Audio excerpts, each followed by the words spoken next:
Our first on the agenda is Pioneer Elementary, Miss Christy Jeffords and Mr. Dwight Smith. Good afternoon. How are you Good today? afternoon. We're terrific. Great, great. Well, as you said, I'm Christy Jeffers. I'm the principal at Pioneer Elementary. And this is?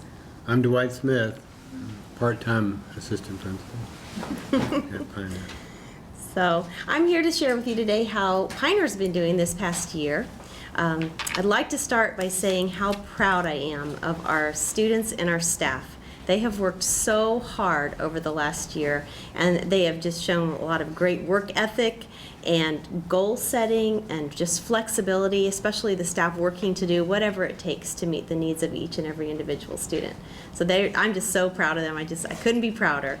I am also proud of the fact that we did retain our proficient ranking in the state K-Prep results, and we were awarded the Kentucky Department of Education's World Language Immersion Planning Grant, which is a $10,000 grant, to kind of look into whether or not our school would be a good site to establish a language immersion program. So we're in the process of that right now, visiting some other schools with these types of programs and just looking into it. But it's very interesting. We're all enjoying the process quite a bit.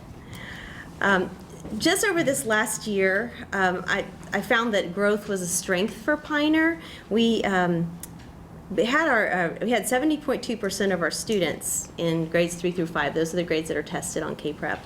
They made typical or higher annual growth in reading and math.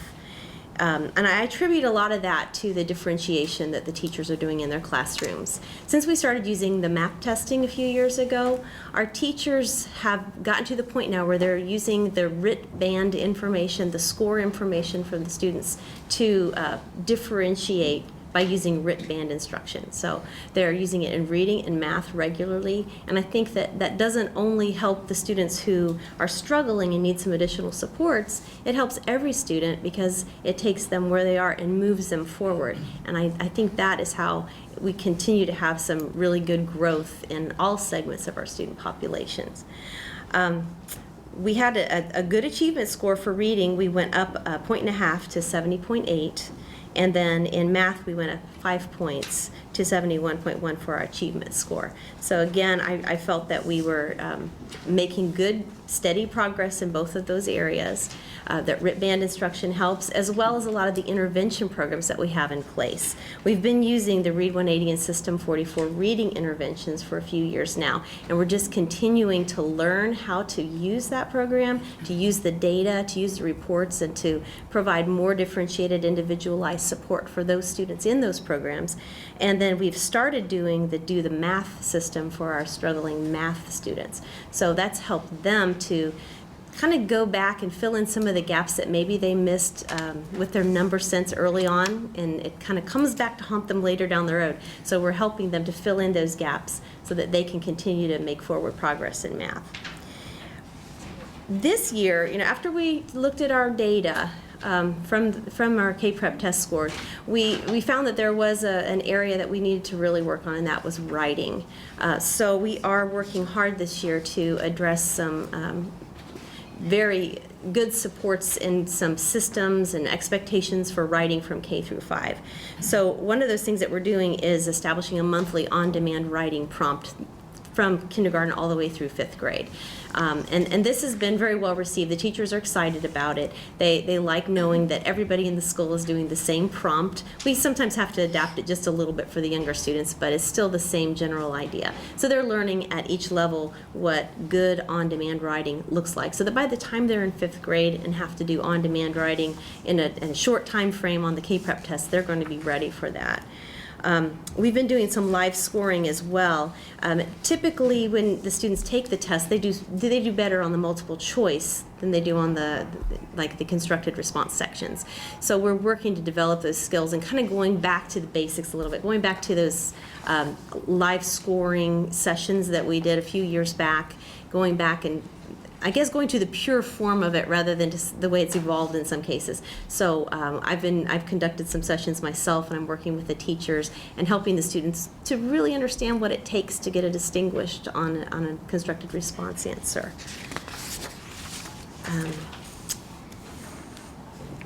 We really need to work on that writing. because our scores in the on-demand writing, we only had 32.2% of our students at proficient and distinguished, and our gap score in writing also dropped from 30% to 26%. So we're just going to continue working with our district consultants. We've been working with Dorothy Deeney. She's come out and done several sessions with my teachers and really working on what does good writing look like, what are some structures we can put in place. I've been also talking to some of my colleagues in different schools about what are they doing at their schools to have strong writing programs. So we're working as a group in our PLCs, our professional learning communities, to look at what does good writing look like at every level, what supports and training do the teachers need, what supports and training do the students need, and to have that as a consistent process from K through 5. I think our process writing has been good because we've had the district continuum and the timelines, and we've had a good process there for our pieces that they put in their portfolio. But the on-demand writing has been something that we've really needed to put more attention into, and that's what we're doing this year. Our social studies did drop a bit this past year, from 95.6 to an 88.2. So I really think that our issue there was we weren't following the timeline closely enough. We introduced the LDC module last year, and I think all of us wanted to do a really good job, and I think we just spent a little too much time in the LDC module. So we're going to focus this year on our learning walks and then the conversations with the teachers about sticking to the district timelines and making sure that the teachers are getting in all the content that they need to have before the end of the school year. Our Arts and Humanities Program Review was an area that we need to improve upon. I think having the final rubric that we're going to be scored on at the end of the year, at the beginning of this year, is going to be a big help because everybody got it somewhere last year about March, and that was just tough because some of the things we needed to have in place from the beginning of the year to score well on, we didn't have in place. So this year, knowing in advance what the expectations are is going to be it's going to be a very big help for us, and so we've already made a lot of changes that are going to help us improve our program review scores. And we're continuing this year. What we're going to do is every monthly committee meeting is going to have part of it devoted to putting in evidence to our, we call them the crates, but really they're electronic documents, but where the teachers can put in evidence of how they're meeting the requirements of the program review. So I think the teachers need that time and they need that guidance and then that piece of accountability where we're doing that as part of our school-wide meeting. So that will be a really big help too. And our program review committee has revised the program review policy for our school, and it has a revised calendar. And so our program review chair is sending out more information to the teachers on a regular basis and then reminding them before these meetings what evidence they need to be prepared to put in. So then just kind of going over our CSIP, the TEL survey, we didn't meet our TEL survey goal of our teachers agreeing they can fully utilize instructional technology. And based on discussions that I've had with the teacher about our TEL survey data, I think mostly the ones that didn't feel as comfortable about their technological proficiency would be the teachers that are in like the special areas that don't use technology on a daily basis as much as the regular classroom teachers. So that's something that we'll be working on to provide more training and PDs for the teachers that need additional help using the technology in their instruction. And we talked about the program review. They did change the way it was scored, so it was kind of hard to compare apples to apples this time. It's a little bit apples to oranges, but basically the result was we did score in the needs improvement range, and so our goal this year is to be in the proficient range across the board on our program reviews. For kindergarten readiness, this was an area to celebrate. We had a goal of wanting 40% of our incoming kindergartners to be either ready or ready with enrichments. And according to our Brigance, we had 46% of our students ready or ready with enrichment. So we were very pleased with that. Our K-Prep combined proficiency goal, our goal was 56.5, and we ended up with 58.4, so we exceeded that goal. We are very happy with that. The achievement gap, we did improve in this area. We went from 20.4% of our students with disabilities scoring proficient and distinguished to 22.7, so it was a positive gain, but it didn't meet our goal. The goal was 28.4%. So we still have some work to do in that area, and our special ed teachers and our regular ed teachers and myself, we're looking at each student on a case-by-case basis, individualized instruction, looking at it, the interventions in place. Are these interventions effective for this particular child? And if not, then let's change it and find something that will be more effective for that child. For the third grade proficiency, in reading, we did exceed that goal, which was very exciting. Our goal was 52.3% to be at the proficient and distinguished range, and we were at 60.2% of our third graders were proficient and distinguished in reading. So that was a real high point for us and very exciting for the teachers, and kind of a validation that what they were doing with the RIP band instruction and the other innovative educational techniques they're using, they're working. And then we also had a positive gain in our third grade proficiency for math. Our goal was 54%, but we were at 56.6%, so we exceeded that goal as well. So the math instruction is also, I just really think that RIP band instruction makes a huge difference, because the teachers are designing that differentiated instruction for every student in the class on a daily basis, and it really pays off for those students. They all made great gains. So at this time, what questions do you have?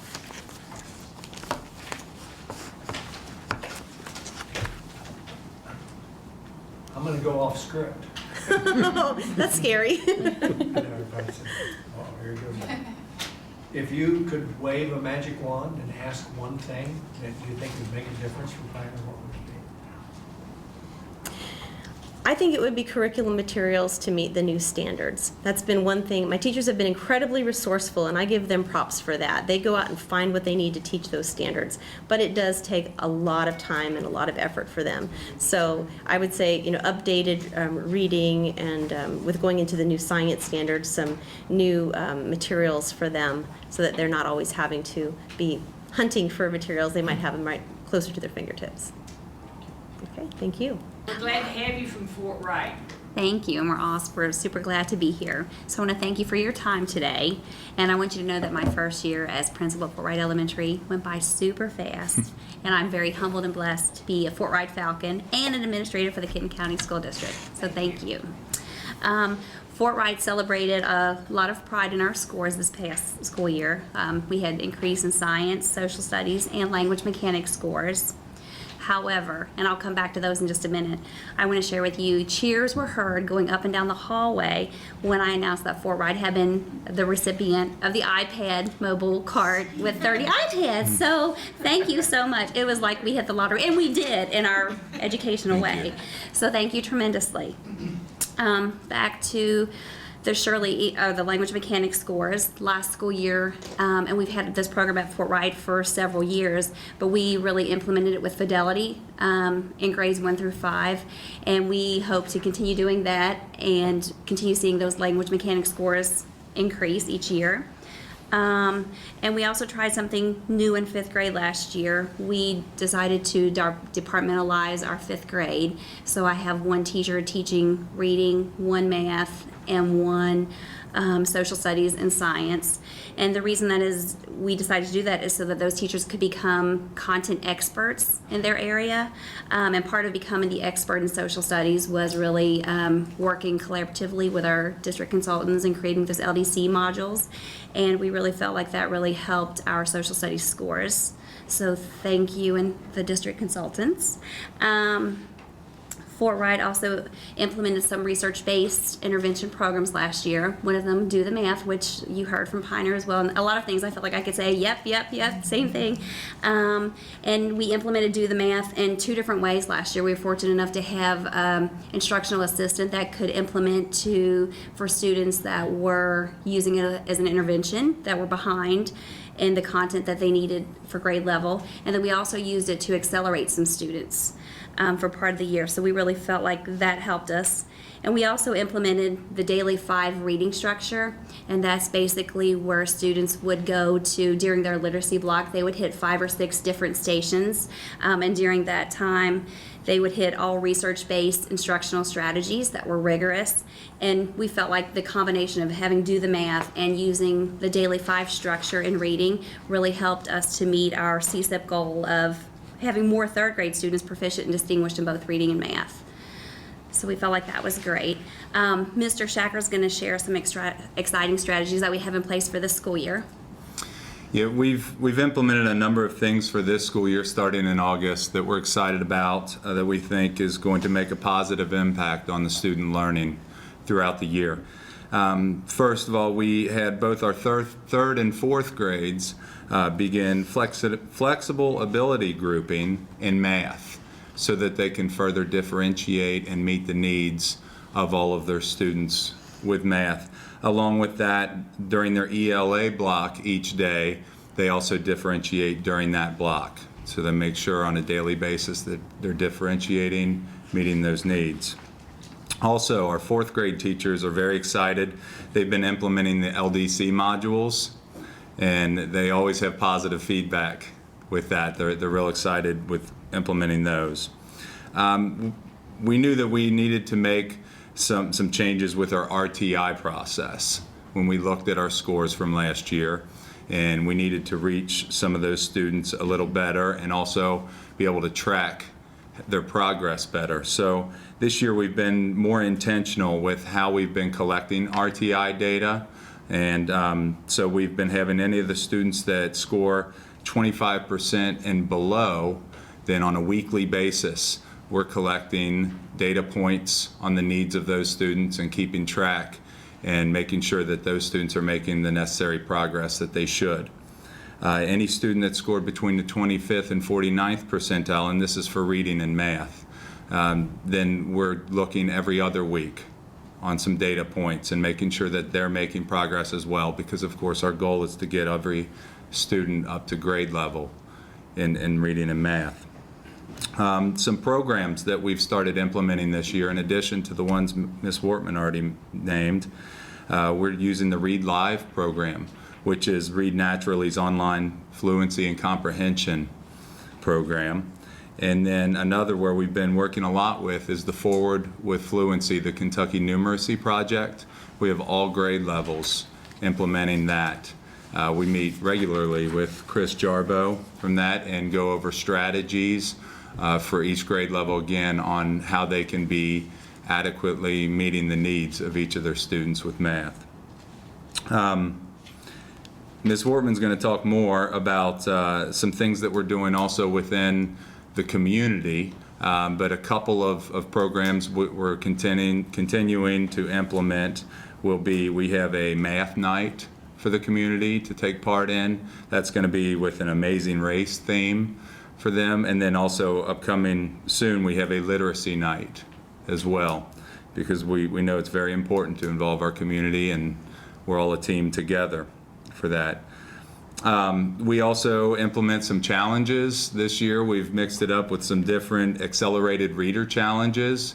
Each month we have something different. This month Tina's going to be up on the roof this Friday. Hopefully the weather's nice for her, because of for the students to reach certain incentives. So they're really excited about that. So we want them excited about reading and the challenges that we implement for that. We've also changed some things to help improve our special education staff. We have our special education teachers attending additional targeted PDs so that they can better meet their student needs. Recently, they've been part of a math cadre for that.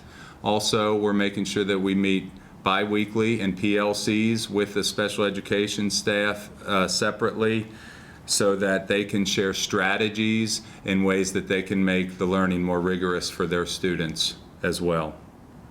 Lastly, about the program review, we have a program review committee, but we also have each teacher entering their program review, their evidence, and then the committee goes over that and makes sure that everybody is entering things that they're putting in with their classroom and proof that they're doing those different activities with their students. Okay. So after we analyzed our school report card, we know that we need to implement some new strategies to help us become a proficient school. We simply did not anticipate the scores we received. As a matter of fact, when I got the data and I was sharing it with staff, it was very hard to talk about because it looked like death. in the audience because we had all anticipated increased scores. So as a staff, we've all committed to improving ourselves as educators and our students. We felt like that our MAP scores really didn't correlate with the K-Prep scores because we had made growth throughout the year, and we realized the piece that was missing was the writing. So just like Christy said, we are focused on writing at Fort Wright Elementary. We've committed to writing every day in all content areas, along with school-wide on-demand writing prompts. We've also spent time creating some vertical alignment teams. So I have 4 different vertical alignment teams, and they all have a kindergarten through 5th grade teacher, along with a special educator, special area team, and an administrator. And during this time, we are empowering our teachers. We're definitely showcasing their talents. In each vertical team, one team focuses on literacy, one focuses on numeracy, one writing, and the other social studies and science. Then once the vertical teams break up, they go back to grade level teams, and then they collaborate what they learned in their vertical team so that we're all on the same page. And we felt this was beneficial to help us with consistency from what happens in the language that they're taught in 1st grade. They're being able to hear that same language again as far as reading strategies again in 2nd grade and so forth. It's keeping us we're collaborating with each other, but also calibrated. It's helping us to be consistent in that way. We're learning instructional strategies from each other, along with deep discussion of standards, which is like, yay, we're getting there. We're finally doing it, and really helping us stay focused on the district timelines. Another thing, like Dan said, is our community. We are focused on improving our academic relationships with our community. Last month, we've selected some different locations in the community, and last month we went to Cambridge Apartments, and we had over 100 parent and students show up, and I had about 10 staff members that went. And during that time, we taught literacy stations, and we made it things that were fun for the students and that parents could see, wow, this is easy. They can write words and shaving cream, so that they could do that at home. They could practice words and vocabulary to make that easy.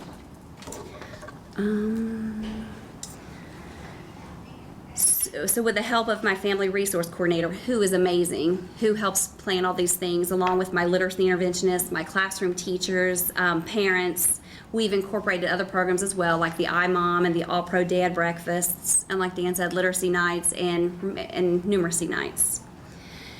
Last thing that we're really focused on is vocabulary. Probably 60% of my teachers on their growth plan this year have focused on vocabulary. We're have teachers that are creating content, vocabulary walls for science, for social studies, for math, for reading, and making sure that students really understand the vocabulary so that they can give you synonyms, they can give you antonyms, they could symbolize, they can draw pictures, and improve their vocabulary knowledge and use. So in conclusion, I sincerely thank you for your time, and we look forward to being a proficient school in 2014. Awesome. I know Fort Wright is a great community. I've Yeah. always walked in and talked about your community. We love our Your community. parents, I know, she's always talked about that. Yes. So, when you go into Cambridge and 100 people show up, that's awesome. It was amazing, and so we have another night planned in a couple of weeks. We're also going for some parent-teacher conferences just because some of our parents' transportation is an issue, so we need to have that relationship. Yes. All be on the same page. What's your population number? How many you have? Free and reduced, No, No total. total. all total, we About are 500. 494, Right at 500. yeah, which we've decreased about 30-some kids from last year. You did. We don't know where they went. All over. Well, we thank you. Any other questions? Same question. Wave a magic wand. Well, just like Christy said, I would come up with some content, curriculum, because my teachers all want time to plan because we're spending so much time looking here and there and researching to find good instructional strategies to use in the classrooms. I want to start off by saying that this job is harder than I ever thought it would be. But I'm a fighter and I'm a hard worker, and we all are, and we're going to tough it out and make this better. I also want to acknowledge that I know what the public sees when our test scores are in the paper and when they look up our state report card or they look at the media. And I know the first thing on their mind right now is, well, White's Tower dropped from the 62nd percentile to the 36th percentile. And that's really a blow, and that's really hard. We weren't totally surprised because our MAP scores hadn't grown as much as we thought they would. So we were predicting sort of this outcome. However, it's always really hard when it comes out in the paper and you know this. So with that being said, for us and our faculty, it was a really hard blow, and we really had to take a step back and look at ourselves and really dig to find those good spots, because there are good spots. When we went back and we looked at our scores and really started diving into our data, we looked, and White's Tower students in reading growth, 67.9% of our kids made reading growth typical or better, which is great. And that's actually a little higher than the district and a little higher than the state. So we were like, okay, that's a pride point. We also looked at our math. Math is a deficit at our school. You know, it's obvious. But last year, our fourth graders, their achievement was particularly low, and we were working on that. And with that being said, our kids in that group of children, the fourth graders, 77.5% of them made typical growth or better. That's a lot of that class. In writing, our on-demand scores improved 2.6 points. We were very happy about that. When we basically went back and started looking, okay, what are things that we are doing right at White's Tower? We looked at that reading growth and said, okay, we do have a pretty strong reading program, and we've always had reading RTI at our school. And basically with the addition of Read 180 and System 44, we think that really helped propel those students that have a deficit in reading to move forward and to grow in those areas. So we're particularly thankful for those programs, and they are proven. We're so happy to have that. For our fifth graders, the LDC reading modules, I love. This takes me back to my own classroom and doing literature circles, and that's the way I love to teach. I think, you know, we're on the right track with that, because I see kids engaged, and those type of topics that are tied into the standards and then tied into this literacy approach with novels or even documents or exciting stories about science that coincide with our things, that piques kids' interest. So that keeps them engaged. And I see them having intellectual conversations. It's very exciting to me. I think that in itself is something to be very proud of as a district. With our kiddos that did make growth last year, we really do look back and go, we were do the math program, and we were using a program called Key Math. That those programs are research based. They do a pre-assessment to see where kids are really having those deficits, and they do really instructionally target those areas. So I think that was a big help. With our on-demand scores going up, I think it really helps that we have a great writing cluster leader. She's one of our fifth grade teachers. She has all the buy-in. You can imagine she comes to the meetings and comes back really excited. So we're really happy about that. Last year we did incorporate the Foursquare writing method in our whole school. And she did a great job training our teachers from kindergarten all the way to fifth grade to show how that model lends itself all the way from just building a good paragraph, a strong paragraph, into the types of writing that our fifth graders are expected to do in fifth grade to answer a writing prompt. So I think that has been a big benefit to our school. Something that I'm kind of disappointed about, because I don't feel like this shows in our scores, is the culture at White's Tower. I think last year, just like Fort Wright, we devoted so much time to helping the culture there and making families feel welcome and letting them know how much we appreciate them, and that, you know, I always stand in front of them and say, we love your kids. We love your kids. This is your school. We want you to come. We want you to feel welcome, because I feel like a lot of those families didn't have a great school experience, so they don't always feel welcome or wanted. So I feel like as a faculty, we spend a lot of time, I personally have spent a lot of time with Michelle, kind of like doing the talk, walking the walk, going to neighborhoods, making all those good phone calls to try to get buy-in from those parents and help them understand it's our school and we're doing our best to raise all of our children. So I think that doesn't show yet, but I think eventually that will pay off. We did plan more family nights last year and had better attendance. We had a literacy night, we had a math night, we had a science night, we had our social studies fair. So I feel like we really tried to do something about every month to get people in. And I think that helped. After our data analysis, when we really looked at what our data showed us, honestly, it made us take a step back and go question our own leadership.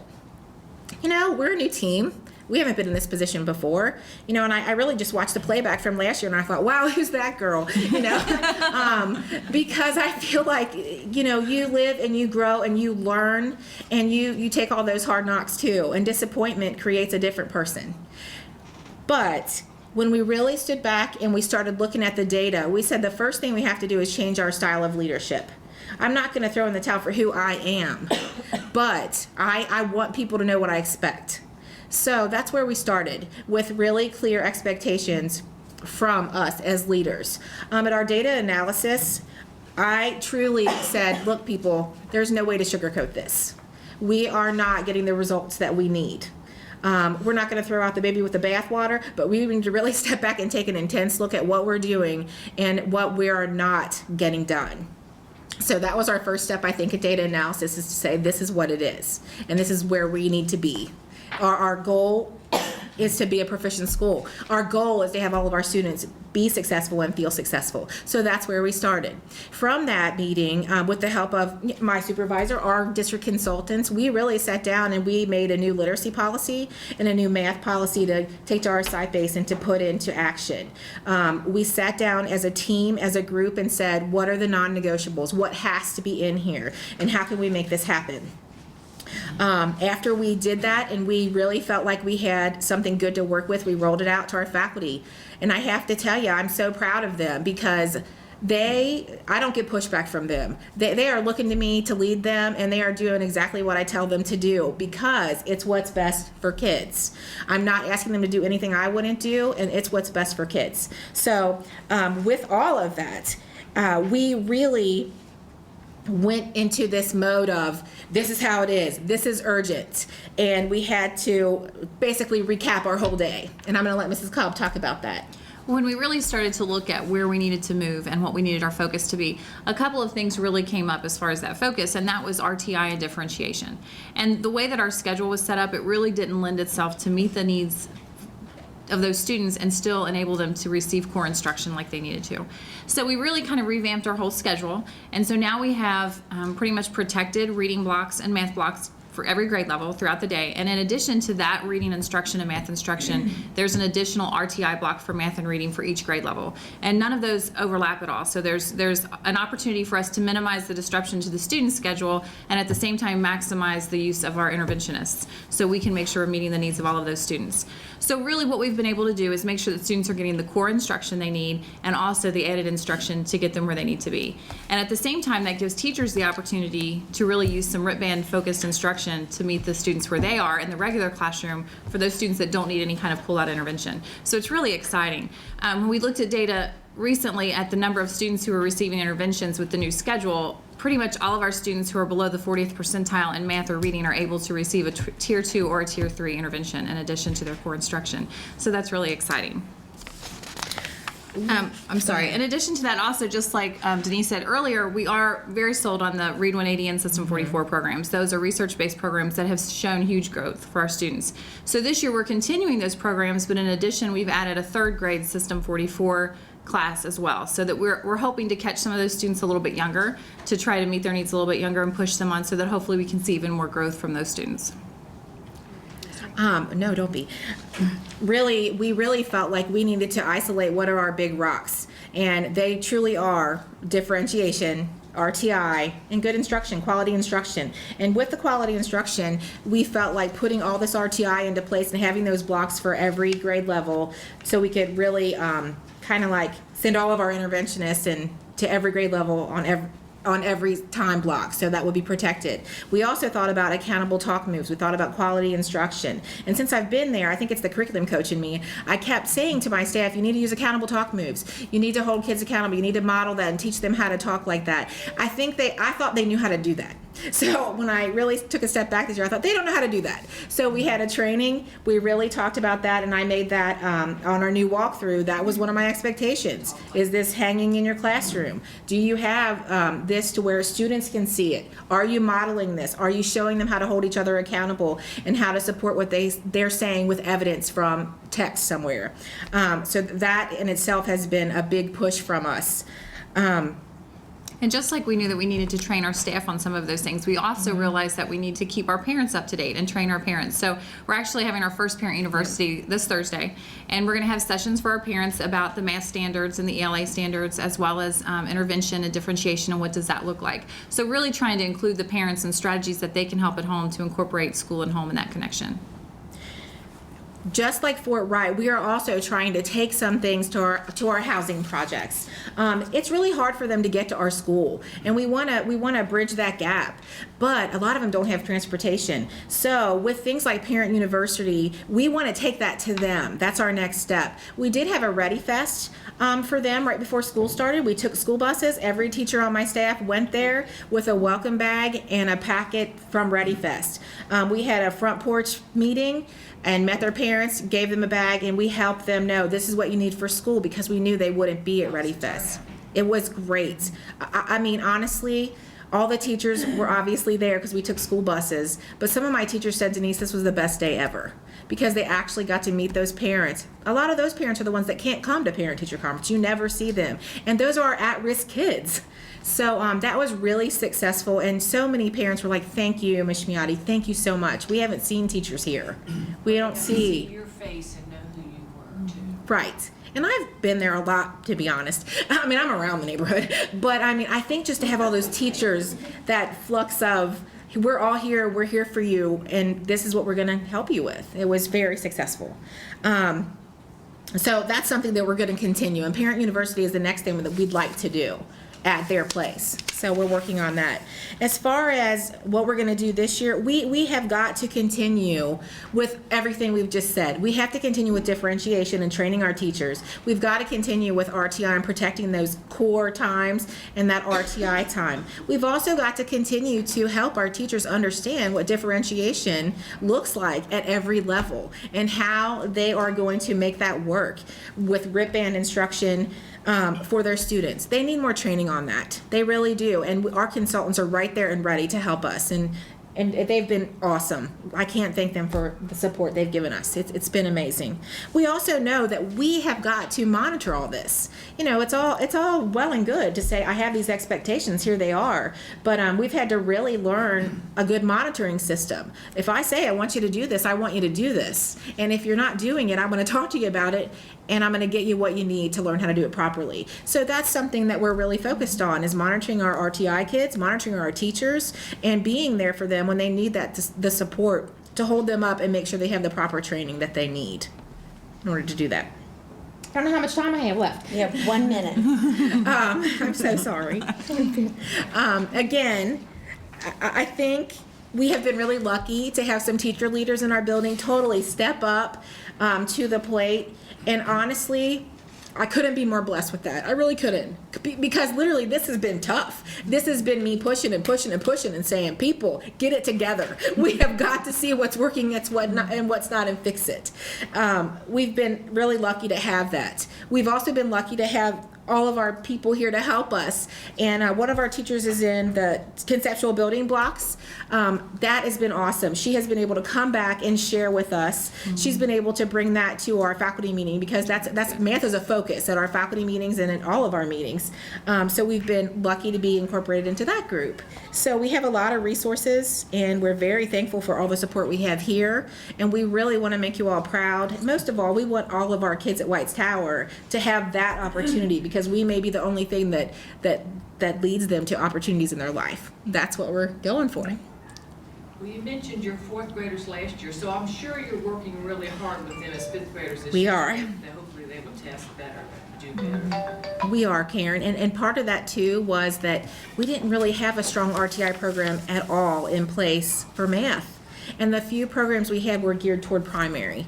So we really have infiltrated that group because they are struggling with achievement.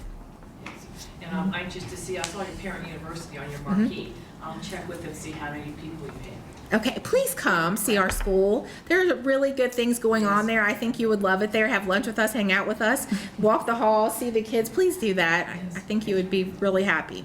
And we know you two are hard at it.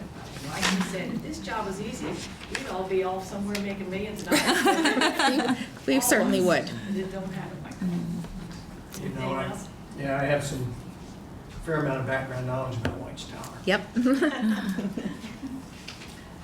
And so let me just say that I appreciate your candor.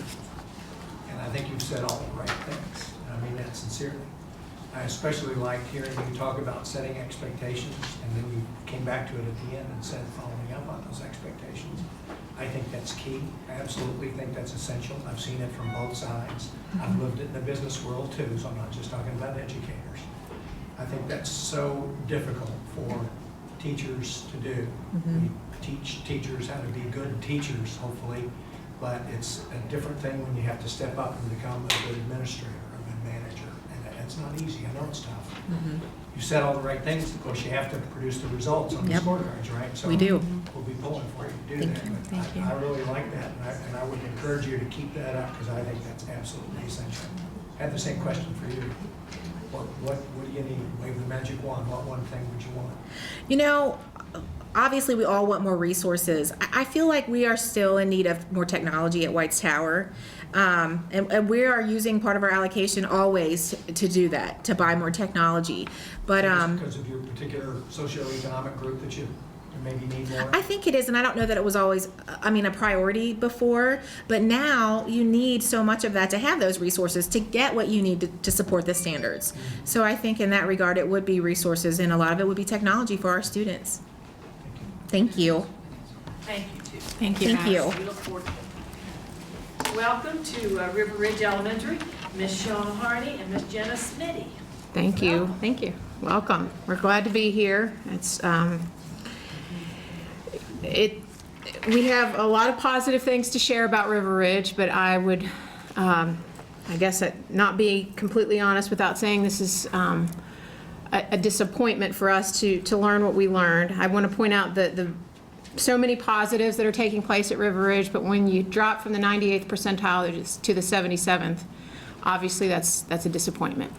When I learned that, I had to take some time to process that, and that's how I delivered it with my staff. I shared it right before a break, and I said, I just want you to process, and then we'll come back and we'll go to work. You don't have a lot of time to feel that disappointment before you turn that into action. So sharing the positives, we are still a proficient school. We are still very proud to be a proficient school and to be scoring better than 77% of the folks who are taking the test. We still were the second highest achievement score in the district out of our other elementary schools. And we were third in the district with our overall scoring gap. It was the growth area that really we took a hit in. Out of about 160 fourth graders, we had 62 who did not meet growth. And we had about 55 out of 140 fifth graders not grow. And in both of those grade levels, we had double-digit students who did not take the test somewhere the year before, so we automatically took a hit on their growth. So in each grade level, we had about 11 or 12 students that we didn't get a growth score for because they weren't Those fourth graders then, if they didn't take the test. somewhere outside of the state of Kentucky. So double-digit scores in both grade levels. Very pleased with our third grade percentages. 67% of our students were proficient and distinguished in third grade reading, and 68 of our students were proficient and distinguished in third grade math. That's phenomenal. Very proud of that. Definitely very proud of a recent award that Jess Dykes nominated us for, Kentucky Connect Technology Award. Our news team does an incredible job, and Jess has been an incredible addition to our team, and we thank her for that. And we were awarded that last week, and also we were a recipient of the iPad cart, and very excited. It was like Christmas early at River Ridge. So we thank you for that very much. Those are in good hands and being used consistently by students and staff. We actually purchased some iPads last year to kind of have our staff feel acclimated with that, and we feel like that's ready to go to the next level, and winning this grant is allowing us to do that, so we greatly appreciate that. Last year, what were we doing that we felt like impacted student learning? We definitely had a real intentional focus with differentiation in our core reading and math. Some targeted, individualized instruction, goal setting, trying to truly triangulate data and not just looking at the most recent data point to determine a need for a student, but is that historical data, dictating that that's a need for a child.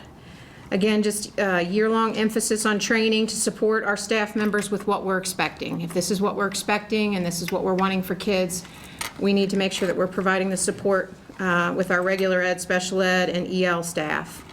Our RTI structure, definitely making sure that we have a targeted intervention and a plan for those students, whether it's an intervention or an enrichment, but also being able to balance that we have a lot of great programs in our district and our school, and that we still want students to benefit from those programs, but not let that sidetrack folks with that targeted intervention or plan that they're working in. Our Prep and Prep Plus instruction, again, that's been a great addition for our school and our district, and the LDC work with our 5th graders last year. We felt like those were all positive things that were leading to student achievement.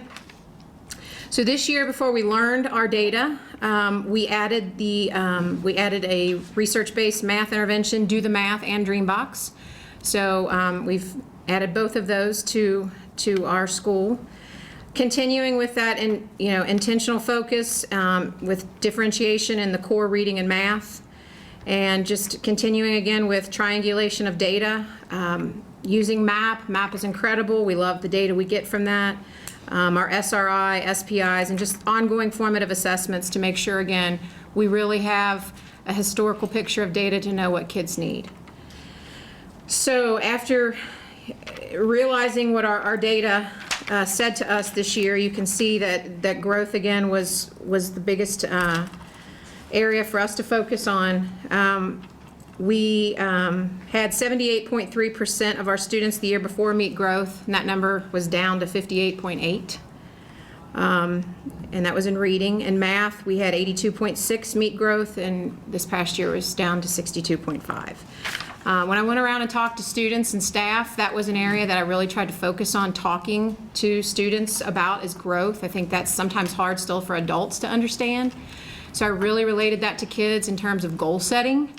And that's how we're trying to really work with kids with growth, that if you take a common assessment and you get an 87, it's a good solid B, nothing to hang your head about, but what should you be striving for and what should you be setting your goal for the next time? Of course, all the kids said 100. I said, no. I said, anything better than an 87. So your goal for your second common assessment should be an 89. And your goal for your third common assessment should be a 91. And if you do that, what are you doing? And they were able to see that growth. And that's how we're trying to relate it to kids, goal setting, to see that continual growth with all students at all ends of the spectrum. So definitely that first bullet there, a more intentional, consistent approach with individual and class goal setting. That's something we're very intentional about, we've always done, but I think we got away from some of the fidelity of those proven strategies. And we really need to go back to focusing on the things that we know make a difference with kids and that lead to student achievement. And you can see some of those identified power strategies: alignment of standard, learner target, experience, informative assessment, live scoring, flashbacks, common assessments, wrong answer analysis. Those have all been strategies that we've had in our school and our district for years. And we know that there are proven, powerful strategies for kids. But I think sometimes they tend to somewhat be watered down, or we lose that fidelity. I think it's our job to make sure that because teachers have so many strategies and plates that they're spinning, that we're constantly providing that training for them to be able to spin all those plates that we need, that we're not losing that fidelity. So we've really worked a lot with going back to the basics of, are we implementing these strategies every single day, every minute of the day, the way we know how? The next page, it talks about how we chose to do a different way to goal set with MAP. We were seeing our students make gains with their RIT score, but not in percentile. So that chart kind of outlines how we're goal setting with our kids with MAP to hopefully see that improvement with percentile. They may have met their RIT, but they didn't gain any in percentile points when you look at their growth from fall to winter or from winter to spring. So we're hoping that not only changing the way we goal set, but also changing, again, the instructional strategies that are taking place on a day-to-day basis is leading to students growing. We have created an electronic database that we pull up during our PLC meetings when we're tracking progress monitoring data. Sometimes we were focused just in one piece of data and looking at, is this child making progress with DIBELS, as opposed to, again, that big picture of the child. And so this database, we feel like, will really keep that whole picture of that child in front of us when we're making decisions and determining next steps. Writing, as you've heard from several of the schools, is certainly an area of need for us. The district, I feel like, with Janine and the consultants, have really put that out there as a support for all schools, with strategies through our CIA meetings and just professional developments. And that's something we're taking back to our school and our teachers and really trying to just improve that practice overall in writing. Vocab right along with writing. We were fortunate to have a reading program purchased for us from the district, which we are very grateful for, Lexia Reading, and it's really targeting our ESL students. So that is something we're hoping will make some gains with those students in that population. TEL survey, we did not meet that goal. We wanted 75% of our students, or our staff, I should say, to feel like they have time to collaborate. We were close, we were at 68. Program reviews, as you've heard other principals talk about, that's kind of changed. Now we feel like we know the game that we're playing with that, and Jenna has been an incredible addition. She's bringing a great wealth of knowledge for program reviews, and we're collecting that evidence, and it's a very systematic, ongoing approach in our schools. Kindergarten readiness, we didn't meet that one. We went from having 50% of our students being ready or ready with enrichments to 49. So again, we're trying to educate and support parents with early interventions and reaching that preschool population. K-Prep combined proficiency, we did not meet that. We did not meet the achievement gap. That's, again, an area that we're really looking at, drilling down kid by kid to know who didn't meet that and why. K-Prep third grade proficiency, we were very close on that one. And then on the second page, you can see in math, we did meet that one. So that was, that was the one we met. You know, as I said at the beginning, there are still a lot of great things going on at River Ridge, and I know that our dip in scores was not as a result of our teachers resting on any laurels or not working. I feel like there was just as much of a focus last year as there was the year before, but it's a different game every year, we know that. And there was also a rumor going around from my teachers that everybody in the top 20 last year dropped. So I put that data in front of them and let them know that out of the top 20 schools last year, we were one of 4 who dropped. There were the other 16 did not. So they are very aware of the data, but I feel like they have really done an incredible job of owning the data and digesting that in the right way in terms of, so what are we going to do about this and how are we going to do this together? Want to add anything to that, Jenna? I think you covered it. Every group of kids is different, aren't they? Every group of kids. Yes. You have preschool, how many classes of preschool you have there? 4. 4, 2 morning, 2 afternoon? We have 4 in the morning, actually 8, yeah. We have 4 teachers. We have 4 classes in the morning and 4 in the afternoon. You know, if there's one elementary leadership team in the district that I'm not worried about, it's yours. As far as I'm concerned, you set the standard for much of the reasons I was talking about a minute ago that you overheard, setting expectations, not allowing excuses. I think that's incredibly important. I think you do a good job of it from everything I know. I mean that sincerely. I think that's very impressive. So the fact that you got hit between the eyes with this stuff, I know what you're doing. You know, what can we do? Same question for you. What's the one thing you asked for to make the magic wand? You know, I think just the opportunities that I feel like have been presented to us with grants, and I feel like there's a differentiation with trainings and bringing trainings in. Next month, there's somebody from the State Department with the new PGES. I just feel like building on the direction that we're going, that we're really providing more opportunities and whether that's a grant for actual devices or whether it's training, which we all need. It's a constant moving target. I like the direction that we're moving, and Double down. Rowland Heights Elementary, Kathy Barwell and Miss Tammy Harris. Welcome, ladies, welcome. Thank you. Anyway, I won't repeat that because that was hard, but it's amazing to me to think that out of the 19 principals in Kenton County, I've held the position the longest right now, which is just incredible for me, and it's really only my 12th year. But I learned a long time ago that there are ups in this business and there are downs in this business, and you can't stay down too long because it prevents you from moving up, and you can't stay up too long because then you forget that it's a quick fall down. So there are a lot of things, of course we're excited this year that we had growth, but there are a lot of things that we have to really keep in mind all along. I always say to our teachers, when we have an up year, today we celebrate, tomorrow we're back to business. And that's pretty much how we function at Ryland.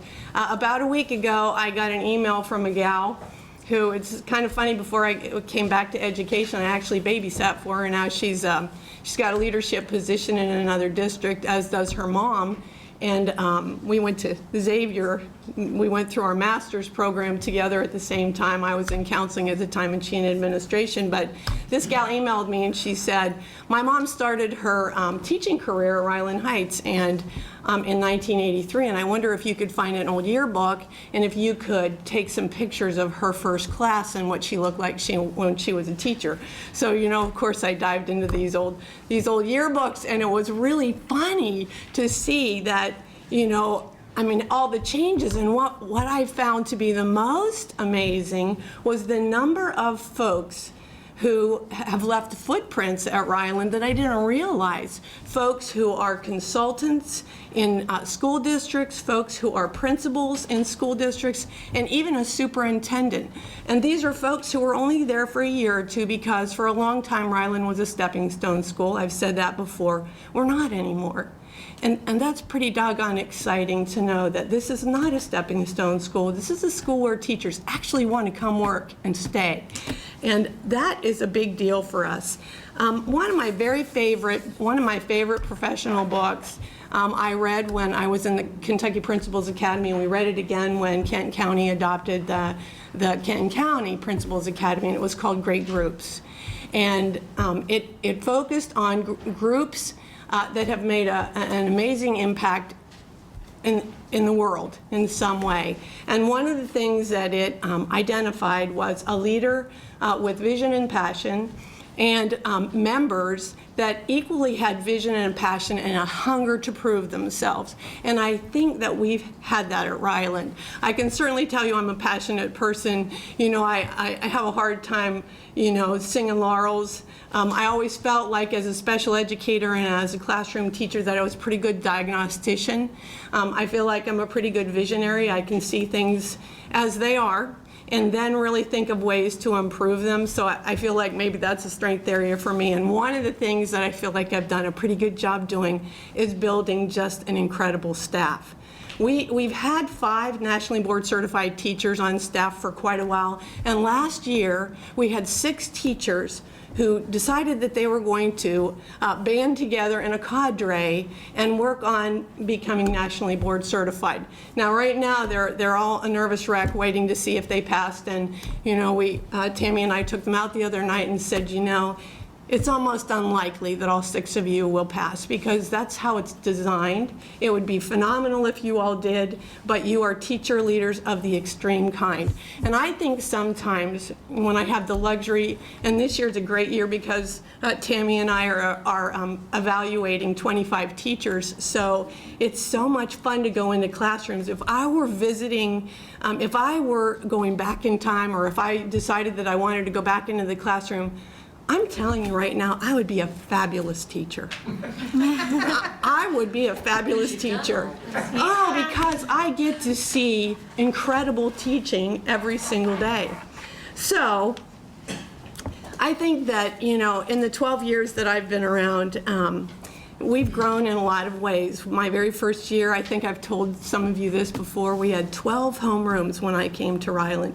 And having come from some of you, I remember my first faculty meeting. I was a counselor at Some of You Middle, and in my first faculty meeting, which Kelly Connor can attest to, everyone came into the room, and I said, well, I guess I'll wait for the rest of the staff to arrive, and they said, this is the staff.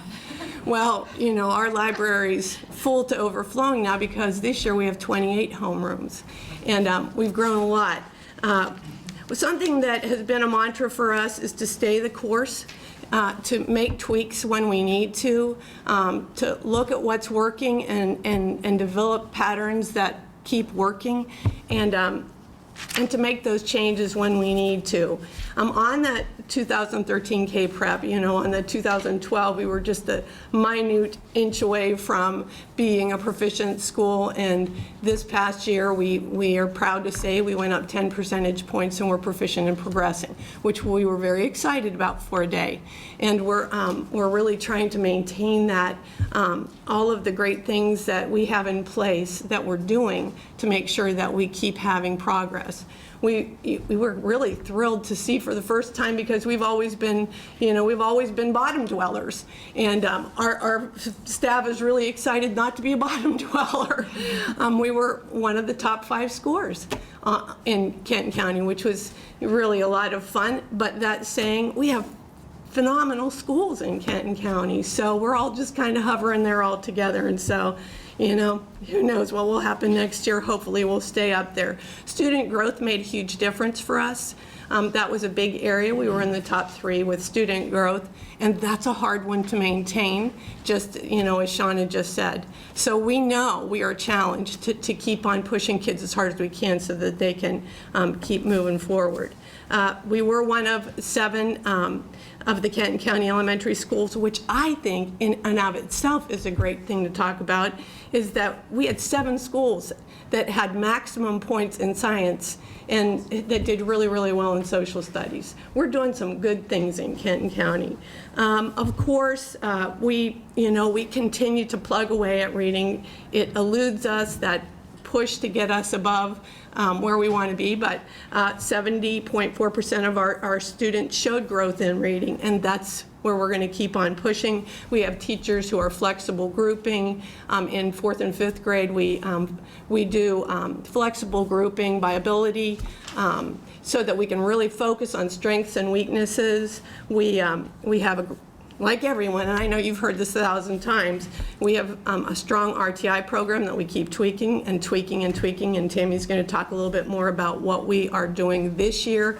Last year, I think we really wanted teachers to have a rotational format because it was really producing results in 180 and System 44, and so we're doing that in reading and math at almost every grade level. Well, we are in every grade level. We're doing that this year, but last year we had a few grade levels that really weren't comfortable with it, and it's making a huge impact. We feel like teachers are really having laser-like focus with their kids, and that's what we really need to do. We had 72% of our kids who showed growth in math, and we attribute a lot of that to the fact that in that rotational structure and that flexible grouping that we do in 4th and 5th grade, we do have a Do the Math group where we have 3 teachers co-teaching our lowest group of kids, but we're also heavy loading our top group so that those kids are getting pushed as far as they can. And that seems to be working well. Go ahead, Tammy, before I take all the time. Okay, hang on. All right. All right. I think as far as moving on this year, what we're going to try to do is just trying to make sure that we are working on the core and strengthening Tier 1 core instruction. As Ms. Barwell said, we were talking about the structure of the day with the Daily 5 and making sure that kids are going through rotations and making sure that they're getting small groups. I think the small group instruction is kind of the big deal for us because it assures that those kids that are struggling get those interventions that they need, but it also, we're seeing that some of the focus now is also on those higher kids too, so they're also getting the enrichment that they need, so they're not kind of getting left to the wayside as well. I think one of the big things is holding kids accountable for high expectations. And I think, we put those learning targets up, and, we don't want them just to be another poster on the wall. We want them to be something where the kids are really striving for high expectations and rigorous instructions at all times. We keep saying to the teachers and to the kids, kids, we're not going to accept junk. And people that care about you don't accept junk. They want your best that you can do. And that's what we expect from you, because we know that you can do that. And so we keep telling them that, and the teachers keep telling them that. We see that as we go in and the accountable talk that's going on within the classrooms. One of the things she alluded to earlier was the 25 observations of certified staff that we're doing. That allows us a greater chunk of time in those classrooms to actually watch, walkthroughs. You have a short amount of time when you're in and out, but when you're getting a full observation time, you're really getting to get more meat in your observation time. So that, for me, has been just a blessing, because I think the coaching that I'm able to do there after the lesson and kind of help. But it's just, I think it's allowed both of us to more effectively coach and give teachers more positive instruction tips on what they can do as a next step. Strengthening our RTI has been kind of a huge thing too. We talked about K-Prep data and looking at K-Prep data and MAP data, and then we tried to look at kind of cross-referencing both of them to make sure that if a student scored novice on K-Prep, that they're in an intervention process somewhere too, or what was the issue with that student. So we're trying to make sure that we're trying to put a face and a name to every kid that has an intervention or that has scored poorly, and try to figure out what has happened with them. One of the great things that we see is co-teaching with the teachers. When you have that model of teaching, that framework where the kids are going to small groups, you don't want them just doing a busy work at a different station while you're instructing. And, we are really making sure that you've got a teacher in there really hitting that core really hard, while you have the special ed teacher maybe doing the intervention strategy with them, and just making sure that is going on seamlessly. And I think we can say that is doing really well. I was in a first grade classroom the other day, and a teacher was so excited because she said, "You will not believe the difference in their writing from the beginning of the year to this year, or beginning of the year till now." And she said, "I'm going to pull out their writing and let them see." So I went in and I took the camera to get their reactions to where they had just written just a few little sentences to where they were writing a whole page. And I asked one little boy, I said, "What do you think about that?" And he goes, "It is shocking." And it was just cool to see. But what we noticed was there was a regular teacher there and the special ed teacher, and they were working hand in hand within that classroom. So I think that was the positive thing. It was just a positive thing going on. We talked about, even as far as data going onto the gap groups and looking at those kids for our ESS plan is going to be kind of targeting those gap groups and trying to make sure that we have something in place for those gap groups, and what are we going to do to make sure those kids aren't falling there next time. The LDC modules those are beyond wonderful, just to say. We talked about that on the way over, and we said, beyond the fact I did an observation today, and I was so excited about watching this teacher. Just the kids were totally engaged in the Gates module lesson that they were learning. I mean, there wasn't like 1 second that they weren't engaged. And I said to Tammy, not only are they neat modules, but they're great models for instruction. And, for instruction, it gives the teachers a kind of a template to follow for other lessons that they want to teach. Is there anything better than seeing kids engaged? And I would be remiss, because I did have it in my introduction and got carried away. I have been very fortunate to have great assistants who have helped, and it is so much fun to have a full-time assistant this year. This is our first year with a full-time assistant, and anyone who knows Tammy knows that she is an amazing instructional leader. So I listen to a lot of what Tammy says. I feel like that maybe is a strength area for me too. I listen. I'm a people person. I listen to Tammy a lot. I listen to the teachers. We learn from each other. We could go through this whole thing and we could say, well, we didn't make this and we didn't make this and we're going to make this. But you have that all in front of you. What do you have anything else I want to ask for questions? One other thing I want to add is just the energy, I think, at Ryland is high.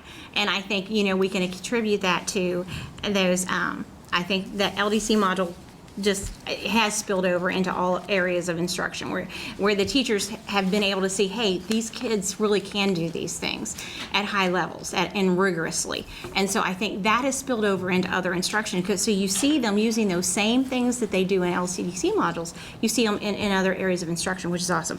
But the energy of the teachers is just so high. They are constantly looking for new ways to improve. I think they're coming to us all the time going, what about this, or what about this, or how can, this kid's really struggling, what am I going to do? That is really cool. And I think one of the things I think our challenge is that I think, thank you. We're done. It's to stop now. Sorry. So this is your first year full-time assistant. So what's your population? It's your first year. Yeah, full-time. We actually lost some kids at the beginning of the, we ended the year with 600 and we lost kids, but I was just talking to a couple of teachers the other day. This is a big flow. We have kids coming in every day and we have kids leaving. So it's a transient kind of year for us. I think at my last count, I think we had maybe about 585 kids. So we were short, we're lower than we were last year, but who knows how we will end up by the end of the year. We seem to have a lot of movement. You can get those new subdivisions along those roads, right? No, I think it's really that they just really want their kids to come to Ryland. No, yeah, we do have, I'm kidding. I like to, And I think sitting here, either last year or year before, you talked about ups and downs, and you left us with something, you said something about we were gonna work smarter instead of harder. Was that last year or 2 years ago?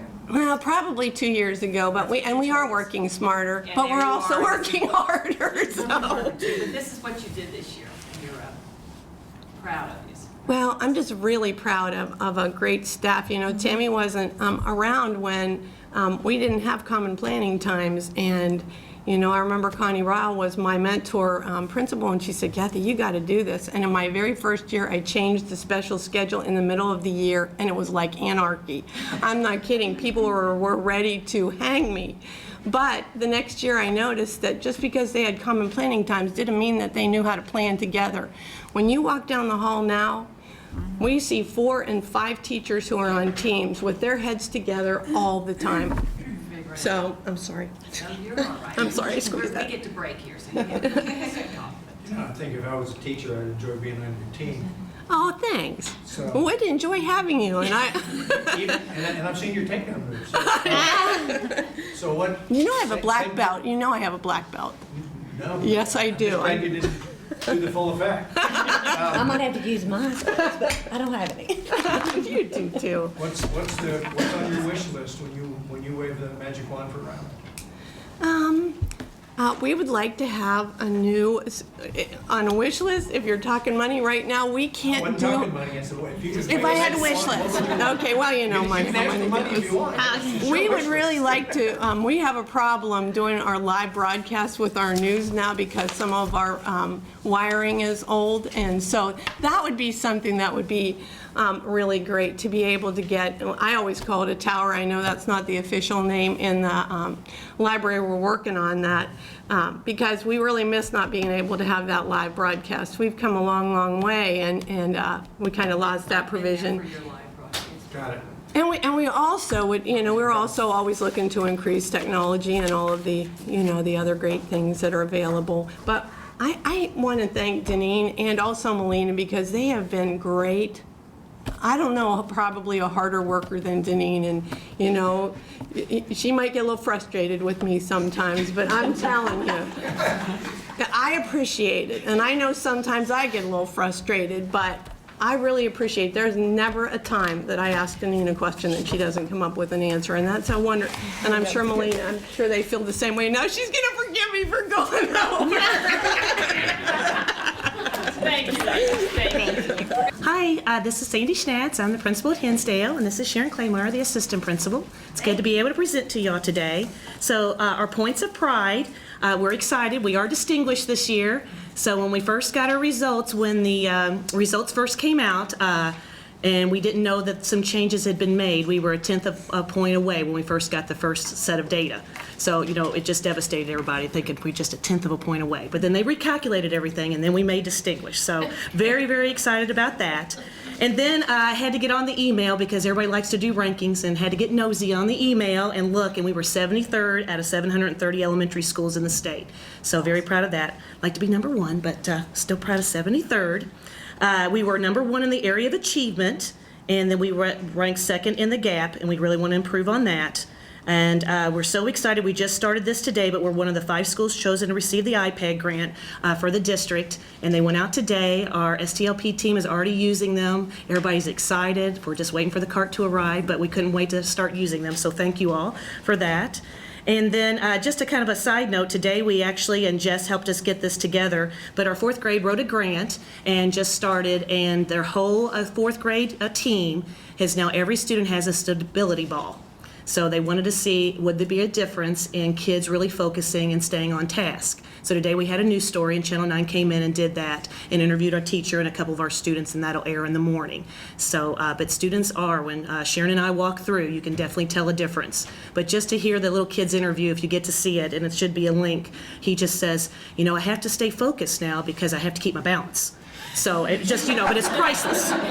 And that every kid should have one, because you would learn a lot more if you were able to stay focused. So, if you catch that, that's really great. So we're hoping that spreads, but there's not been one issue with them. They have certain procedures in place for them, and parents were willing to donate them and buy them and help the whole 4th grade have them. So we hope it kind of spreads with that. Wonderful. So, yeah.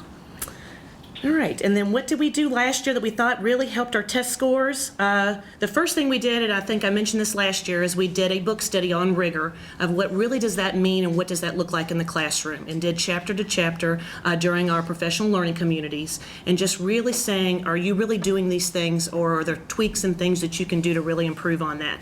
And I think that that really helped teachers to really realize, yes, I'm doing some of these things really well, but there are other areas where I could really improve. And really one of those areas was kind of like higher level questioning and also vocabulary development. So those are some of the things that we're working on now. So that really helped, I think. Also, we started implementing the Daily 5. It actually started just in 4th grade, and then we had other grade levels, just single teachers trying to implement it here and there, different parts of that. But I think that that really, really made a difference in our 4th grade scores. Tell us about Daily 5. What does it do? Well, it's part of the reading program. It actually started by a kindergarten teacher, so you can do it implemented all the way through kindergarten through 5th grade. And basically what they teach kids to do, and one of the first things that I can talk about, is building reading stamina. And what does that look like, and what does it sound like? And so it's amazing when you go in there and they first start training students on how to actually stay focused and read without any distraction, any movement whatsoever. Can they stay focused and read without any of that? So they try to build them up, and it starts with 2 minutes, and it's amazing what they can't do. So they're so proud of being able to do 5, and their goal is to get to 20 minutes uninterrupted. And to see that, and I've seen it in 2nd grade, we've seen it in 3rd, and now we've seen it in 4th and 5th, but they can do that now. So as you know about our assessments in the past, the passages are very long, and they need to stay focused, and we're timed, and so I think that that's really contributed to that as well. Then they also have options, and kids didn't have options as much because we had the basal. And not that that's all bad, but kids have options of what they want to read. So they have their own book boxes that are on their level, which it relates to the Lexi level, so they get to choose. And then they also can read with a partner, read by themselves. Sometimes they read with a teacher. So they have all those options that go on every day. And then they have writing that goes along with that. So kids are excited about it. I think our 4th grade team did a really good job explaining that to parents. We really talked about what that was about. They had a lot of questions, but this year not near as many. So we're definitely doing that. And then we did a lot of live scoring sessions because we found out as we went through some of our data that males didn't do as well as our females. So they said, when we looked at proficient and distinguished students.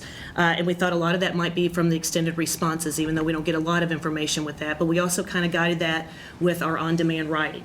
So we started putting boys together, and then we put girls together, and then central office staff would come over and help support us. And basically, when you watch boys work, they all want to split the work up. You do this part, and you do this part, and you do this part, which is great when you're working as a team. But After that, when you have to do that on your own, you need to write the whole piece and get them enough details. And girls like to talk about the whole thing. It is funny when you watch them and then they want to write a big long answer. So we just told, really instructing boys, you really got to get those details down as well. So that was another thing. And then we just analyzed our MAP data a little bit more deeply than we did, especially in reading and math. Those were the areas we did. And then all teachers, of course, and that's an expectation, that they set all the goal setting with students as well. And then question 2, what have we started this year that's going to impact our learning? So continuing reading is a focus with our RTI block, support from instructional assistants this year. We actually took 2 of our instructional assistants and actually sent them to Bev Collins training on reading intervention.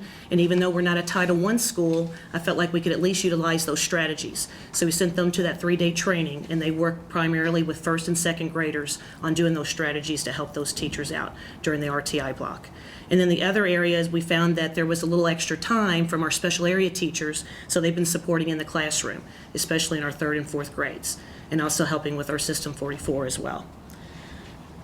And then we've trained quite a few parents this year. We have up to 10, and we already have purchased the Read Naturally program, so we've trained parents how to do that. 4th grade absolutely has a parent every day that comes in and works with students on a Tier 3 level, which is one-on-one, to really work on fluency and comprehension. So that's what that program does. And so now that we have the Do the Math program, we're going to see if we can find some more parents to help with that and do some one-to-one as well. So, and then we just started, as I told you at the bottom, we already did the Do the Math program. So, and Emily just came out and did a training for us, so that's been helping. And we've continued to still continue with our, this year we had 6 K-Prep students going to either Some of You Middle or Turkey Foot, and we want to continue that. So we still continue to do the online math league with all of our higher level students. And then we actually went through all of our data and sat down and actually identified every student that was in the GAP group, so we could really focus on their individual needs. Why did this student actually score the way they did? And so that we can target them a little bit more deeply and find out what their needs are, so we can kind of really increase that gap. And we're going to continue to analyze our MAP data. We're looking more at the common assessments. Are they really truly doing the common assessments exactly like it would be as a K-Prep test, or are we giving a little bit more help than we need to? So we're really looking at that. And then also looking at our primary program of who needs support in certain skills. And then we also talked with students about their goals for this year. So we sat down with every 5th grade student prior to conferences. We actually moved our conferences up to October after our MAP came out, because we felt like that parents didn't want to wait to report card to receive information. So I think that after the MAP test was out and we kind of knew in the middle of October where students' skills were, it was like a perfect time to bring parents in and say, this is where we're seeing gaps with your child, this is where we see strengths with your child, to really emphasize that. So we sat down with every individual 5th grade student, and it's amazing what they do not know about the K-Prep. Like, they've heard the terms like proficient and distinguished. I don't know that we use them consistently, but just telling them, this is how well you did. I talked about their growth with each one of them, and we just did some of those things, and I think it really helped them, and they were very proud of that. What are we going to do? Because I think you can really increase that, especially kids that were in the apprentice. Some of them just missed, when I showed them their bar graph on their report, 2 or 3 points, and they could have been proficient. 2 or 3 points, and they could have been out of the novice into apprentice. So I think that really helped. And now we didn't have enough, we had goals of trying to do that with 4th grade, but we ran out of time. So, we're not going to give up. We're going to do 4th grade here coming up. And then just utilizing the professional development offerings from central office. Already we had several teachers attend the writing training that was just offered the last couple of times and gotten rave reviews, because that's always an area for, I think, across the board where everybody can improve on, and bringing that back as well. Also the Do the Math. On Thursday we have a vocabulary training that Dorothy's going to give as well to really help our staff. So, and then Sharon's going to talk a little bit about number 3. All right, just what new strategies do we have to implement to keep our scores high and continue with what we're doing? Continuing to use the LDC models. Our teachers really like that. We like the rigor involved in it. We like the fact that they are getting a double dose of science and social studies in addition to the reading, the complex text that they're reading. It's a great model, and our teachers are using it very effectively.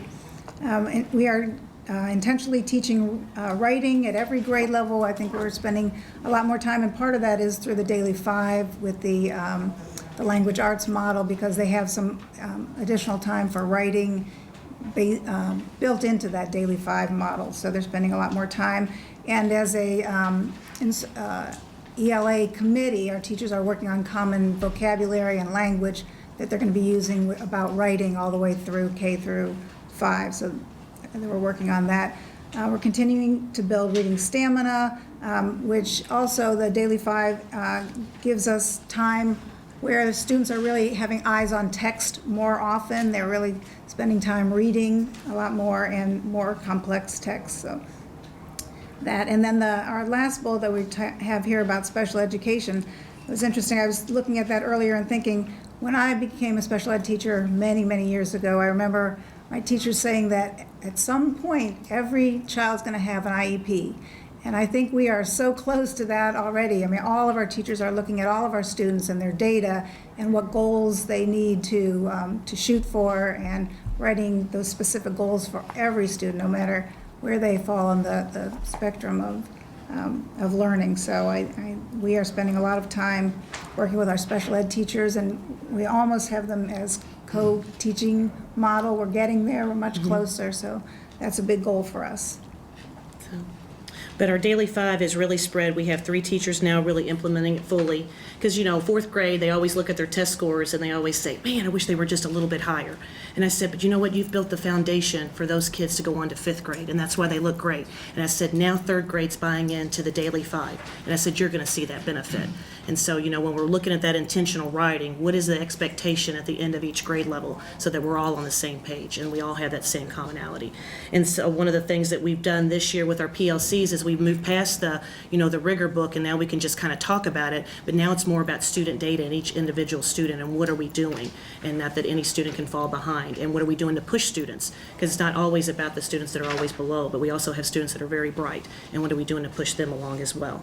So one of the things we really looked at when Sharon talked about looking at the data is you have a certain amount of money in your extended school services budget, and I said, how can we best utilize that, because we used a lot of teachers. And I thought, well, how can we, really have enough weeks where we really impact student learning?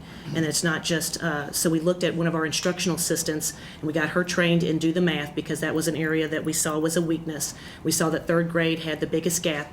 And so we picked the 12 kids that kind of fell in that apprentice level in MAP, compared that, and that's who's going to start tomorrow. So we're going to try to do several weeks all the way through January, 2 days a week, to see, can we catch those kids up to the proficient? And if they already are, after we assess them at the end, after we do the post-assessment, then we'll look at those kids that are in the novice, and maybe the remainder from January to the time it's K-Prep, then they can have the bulk of the rest of the tutoring as we try to work on that as well. It's not that we're not receiving that now, but just to see, can we do that 2 days a week, because it's really a model for 3 days right now. So we're just going to see what kind of little gaps are they missing. So those are some of the things. So any questions for us?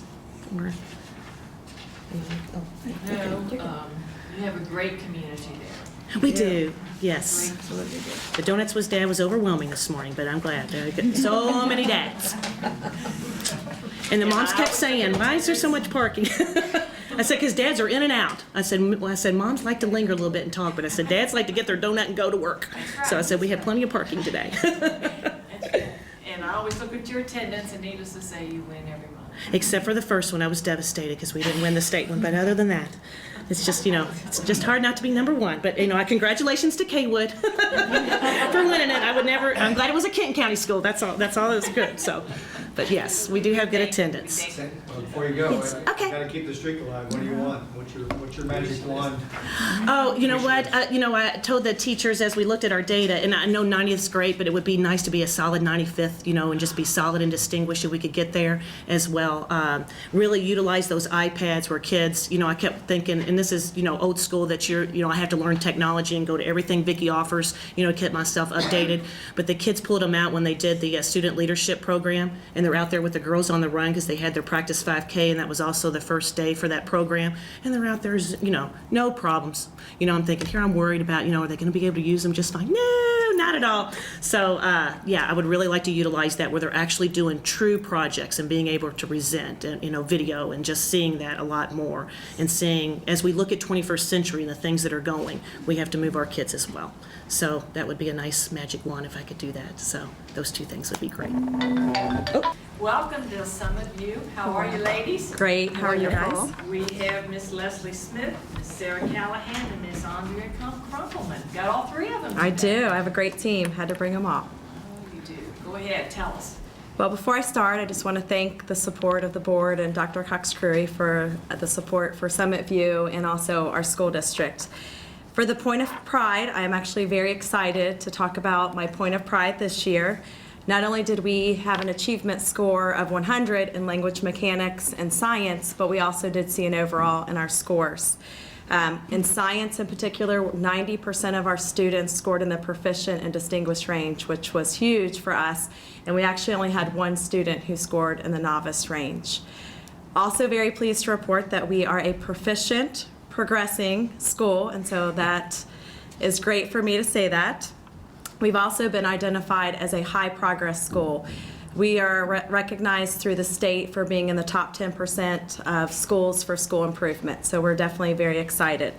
We did increase our overall score from 5.5 points, and then our percentile rank, which last year was at the 62nd percentile, being a needs improvement school, we were able to improve that to the 82nd percentile, which now being a proficient progressing school. So we are definitely excited to report that.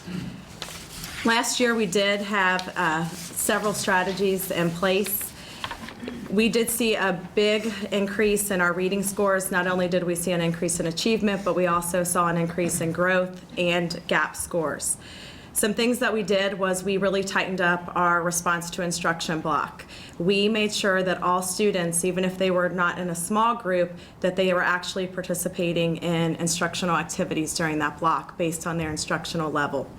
And that was a change.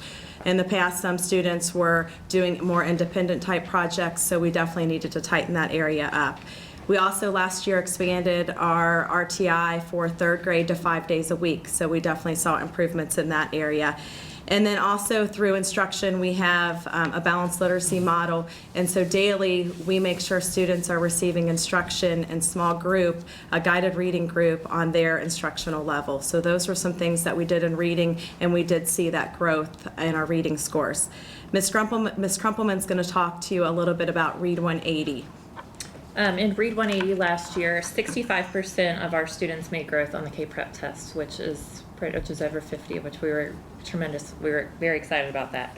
And our Read 180 students were the first in the district for Lexile growth as measured by the Scholastic Reading Inventory. So we feel like that's attributed to our monitoring of Read 180 last year. We met weekly as an RTI team and looked at Read 180 data to make sure that students were progressing. We monitored whether we needed to move them up or down a level. Teachers were able to take the interventions from that program and utilize them as far as comprehension and spelling and whatever those students were needing. We also met with those teachers once a month in an outside meeting outside of school to look at student data and discuss interventions. So we feel like that monitoring piece of Read 180 was critical, and it really showed in our students' progress. For our GAP score, we currently have the highest score in the district for GAP, even though we still need to improve. But a couple things that we put in place last year for our GAP students, and this actually benefited GAP students as well as others, really being creative with our scheduling. And we utilized those time blocks prior to school starting and those time blocks at the end of the day, like your 8:20 to 8:40, where you have kids coming in off the bus or parent drop-off.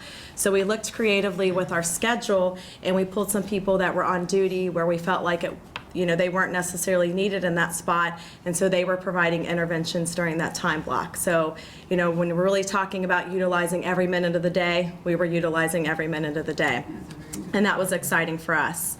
Also, just making sure and monitoring that data, students that were below the 40th percentile, really making sure those students were receiving some type of intervention, whether it be in reading or math.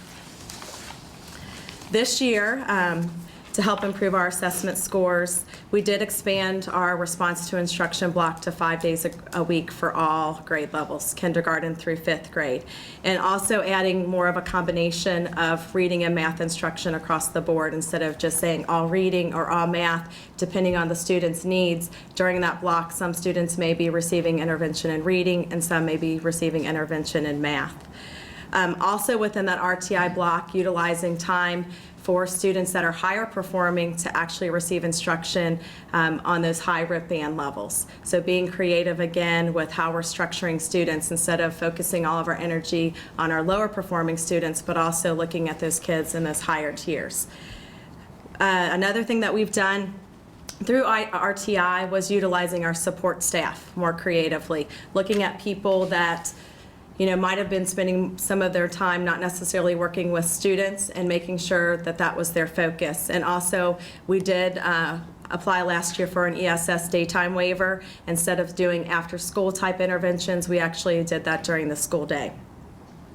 Last year, we were fortunate enough at the end of the school year to receive a little bit of funding and support from Ms. Fields to add an additional computer lab. So that's something that we've been utilizing this year for some of those computer-based programs that we have in our school.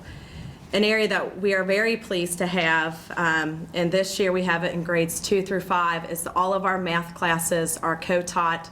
And it's a collaborative type classroom. So it is actually taught by a special education teacher, a regular education teacher, and also there's an instructional assistant in that classroom as well. So we feel like we're able to provide more individualized instruction. The numbers are small, and we're able to provide those interventions even within that classroom. Program review is a big piece of our data, and Ms. Callahan's going to talk a little bit about program review. Last year, we scored needs improvement, and so our goal this year is that we'll score proficient. And I'm excited about the program review because we have a rubric for each program review of the 4 reviews. So we can see exactly what we scored and how we can improve. And so we have some steps to get there, and I'm pretty confident we're going to be proficient this year in our program review.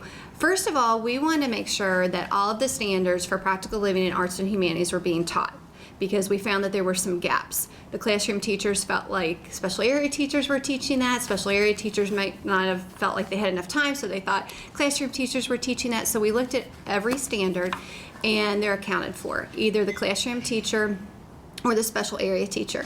We found a few standards, especially in health curriculum, that we felt it might be best if our special area teacher, who typically was our computer specialist, if she took some of that curriculum. And so she's owning that and going to be teaching that. What we developed was a curriculum guide, so it's an overview. So we can see, the teachers can see exactly who is teaching which standard, who's accountable for it. And then a checklist was developed so that teachers know exactly what evidence needs to be gathered for those program reviews. And grade levels are working together to gather that information. Our guidance counselor, our special area teachers, and even the 3 of us are getting some of that evidence together. And last week was our first evidence data collection, and we're going to be doing that 2 more times, once a semester.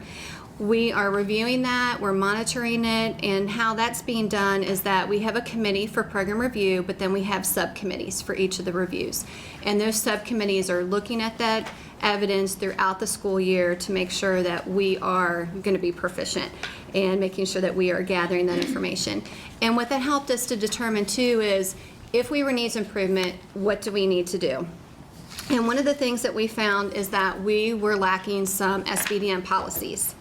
And really, we didn't know what we needed to have them until we saw those rubrics. And so that's an easy fix. Immediately, we're able to move from no implementation to proficient because Leslie and our SBDM council has developed those policies and is working on that.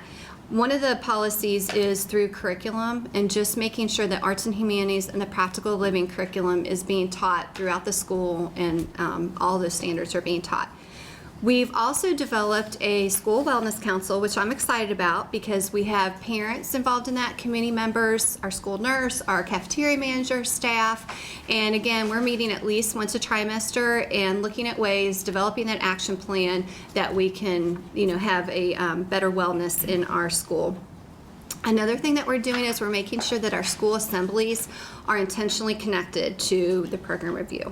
So we're not just having a fun assembly just because it's pretty cool, but we're making sure that it's connected and that we're having students write about it. So that fits into our writing program review, and we're making sure it's tied to those standards. And then finally, the three of us are intentionally making sure that we are communicating with our families and community members through our newsletter. We have a curriculum corner that's new this year. We're making sure that we inform our stakeholders about the primary program, about the curriculum in each of those program reviews, and also encouraging participation for our students to be involved in some of those community resources that are out there.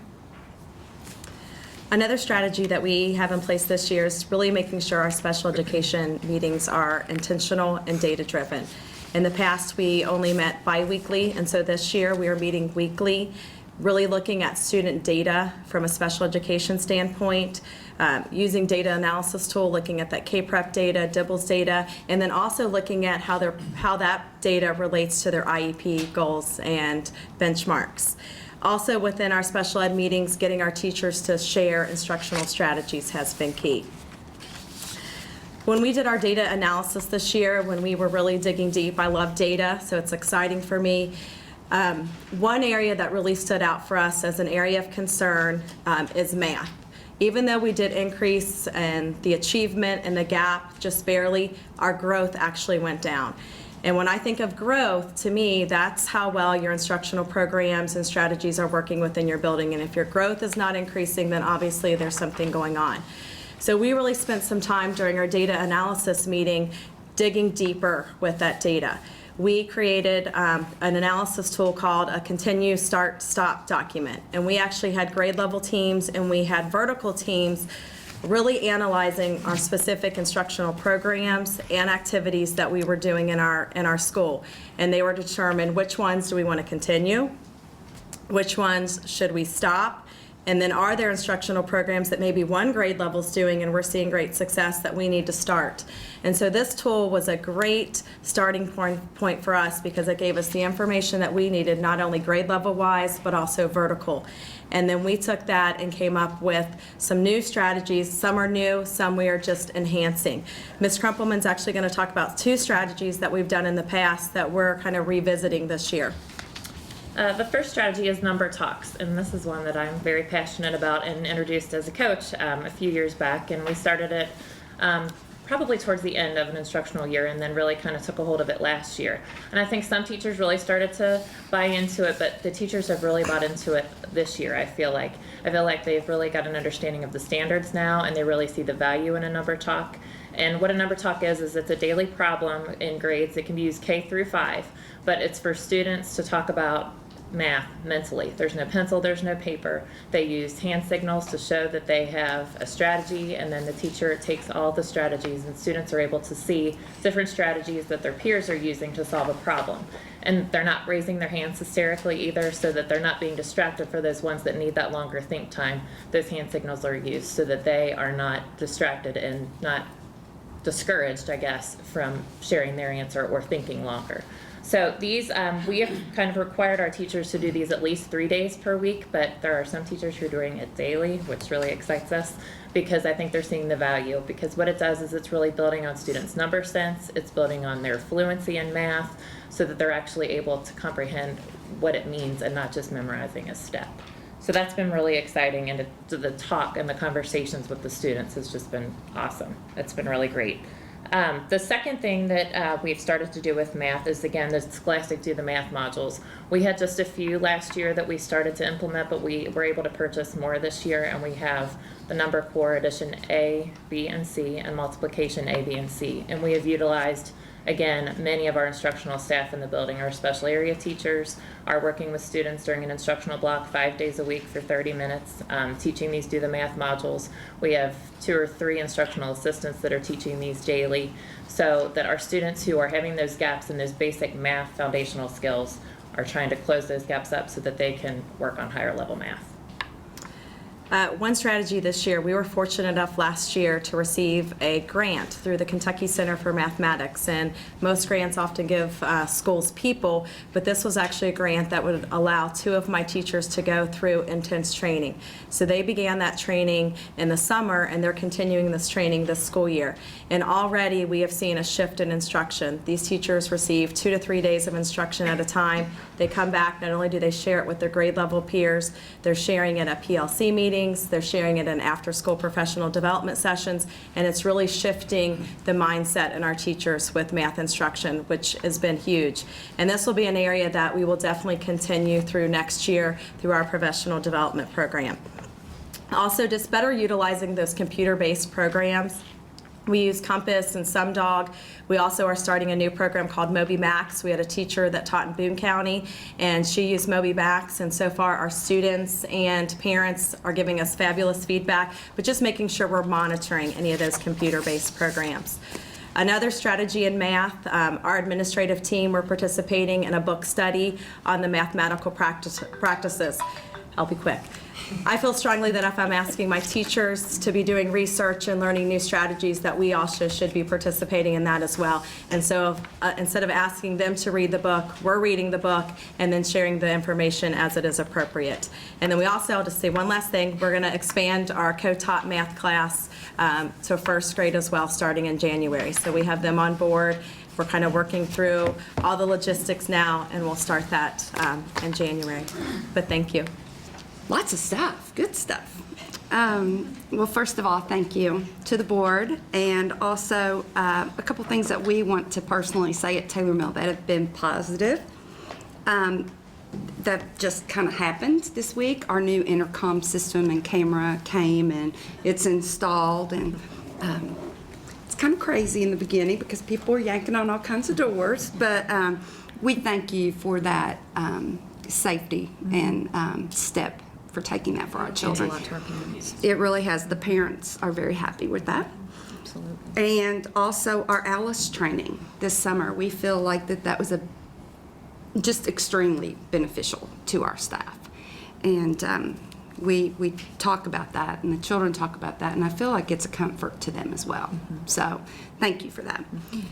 The iPad grant we are hot and heavy on. We have those, and we are doing a little training tomorrow with our staff and putting those in their hands. We have them all marked and inventoried, and I sent Ms. Carpenter to the actual PD so she could bring it back and do that in PLCs tomorrow. So we're excited. The cart won't be until later, but we're okay with that. We've got them all plugged in everywhere in the office. Maybe not very energy-wise, but that's okay. Not a minute to waste. That's right. For sure. We just want to let you know that we appreciate your support as we continue to change and grow and hopefully improve. And I think this past year was a sign of that. To Deneen and our district consultants, I feel like they're a wealth of knowledge, and I look for their leadership and expertise all the time. And they're helping us unlock the potential that we all have that sometimes we don't know it's there. And that's what they're doing for our staff as well as us personally in our leadership skills. So we appreciate that. Also, something that I think doesn't always get said is just that open communication with everyone, from our technology with Vicki to our transportation with Ms. Bantho or Ms. Snelling or anyone that I have to work with on a daily basis. You know, some of the little things count a lot in food service when I can call our director and say, can you come out? I want to talk to you about an idea I have, or to take a little drive to look at a bus stop with Ms. Snelling. Knowing that I can do those things is comforting, that I feel like I have support and people that will listen. So we truly believe in communication, and it is showing. Currently, right now, we have 650 students at Taylor Mill, preschool through 5th grade, with also an RTI preschool unit housed at Taylor Mill. We're celebrating our 60th birthday, so we're 60 years this year at Taylor Mill. And we're working with our public relations coordinator, Ms. Jessica, to plan a community event for that and our staff and students. And we're not sure on that, but we'll let you know a date. We'd like to do it when it's nice and pretty outside, probably in the spring. The unity of our schools into Woodland and Scott, because we feed into them, we, site-based, really looked at what we could do to help that. And one of the things is we changed our school colors this year. And after 60 years of being green and gold, that was hard.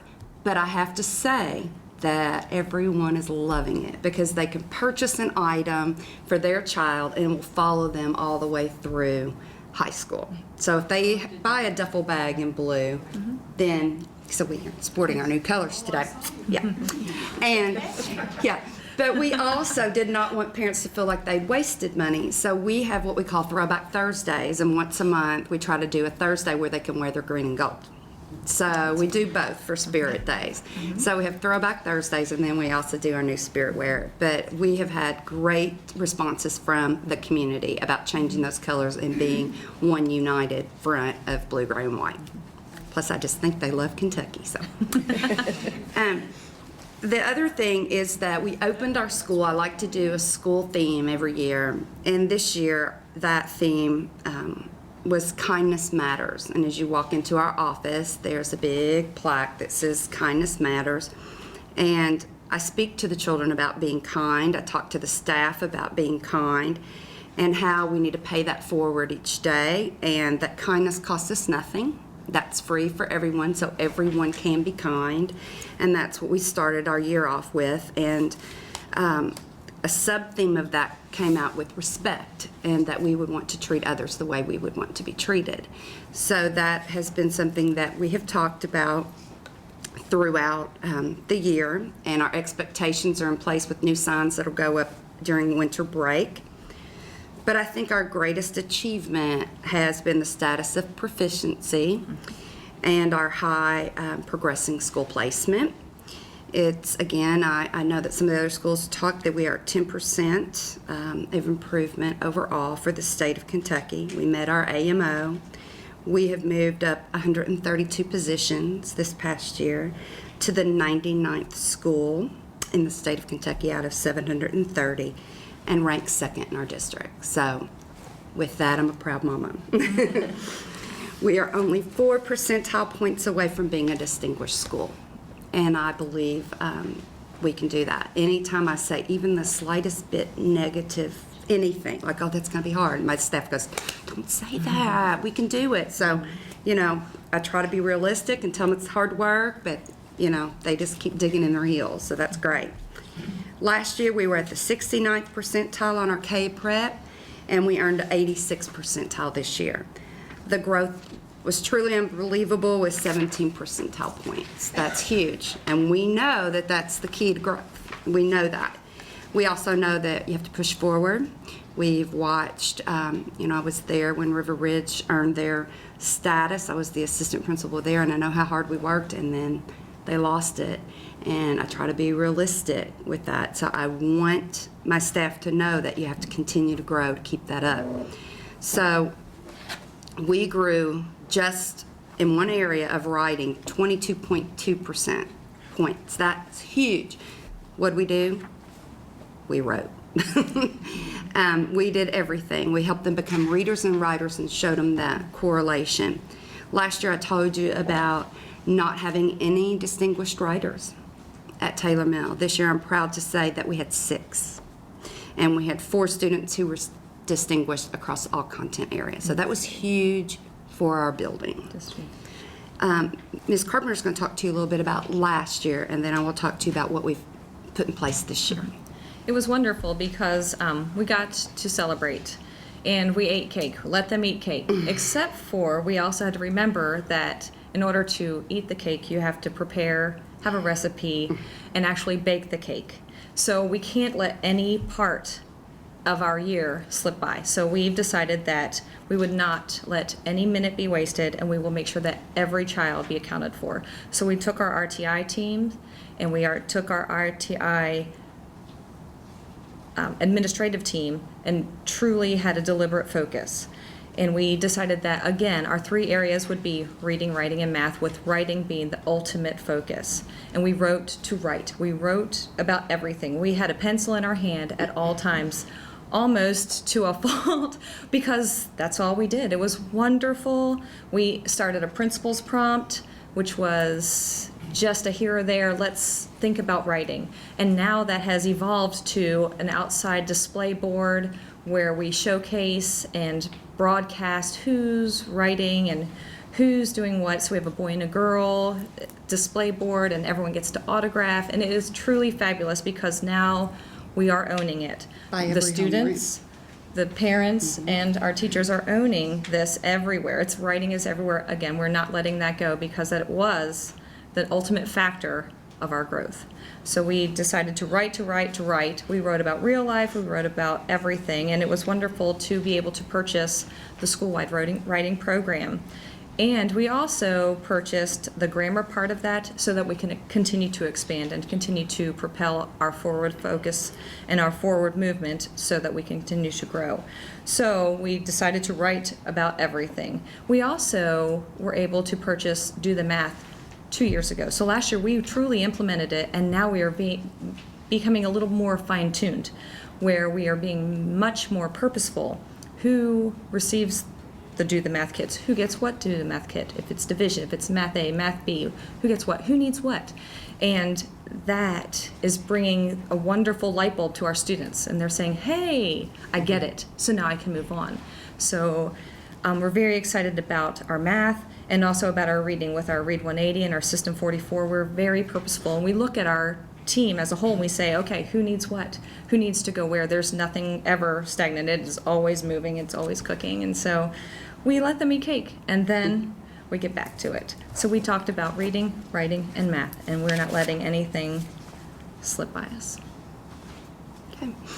I'll talk to you a little bit about what we have learned from looking at the school report card this year, and also just things that we know need to drive our instruction. One of the things is our GAP students. And we know that we are a targeted Title I school, and we put that into place right away, looking at what can we do. We hired a 3-day-a-week teacher who is intentionally focusing on reading, and we also hired a full-time instructional assistant that is working with Do the Math. Since that is a scripted program, we can use that to help reach those children who are struggling in math. We also are doing Read Naturally as part of that intervention. We also had enough students for our cap sizes to hire an interventionist after school started. We could have hired a classroom teacher and had a split class. We did not feel like that was the biggest bang for our buck. So we decided, and I took to Site-Based, they thought so too. We added a staff member, a certified teacher, to actually concentrate on looking at that gap area of students that are falling in that apprentice level, high apprentice. How can we bump them? We always talk about it. How do we get them to proficient? How do we get that full point? And so that is what we are intentionally focused on and targeting.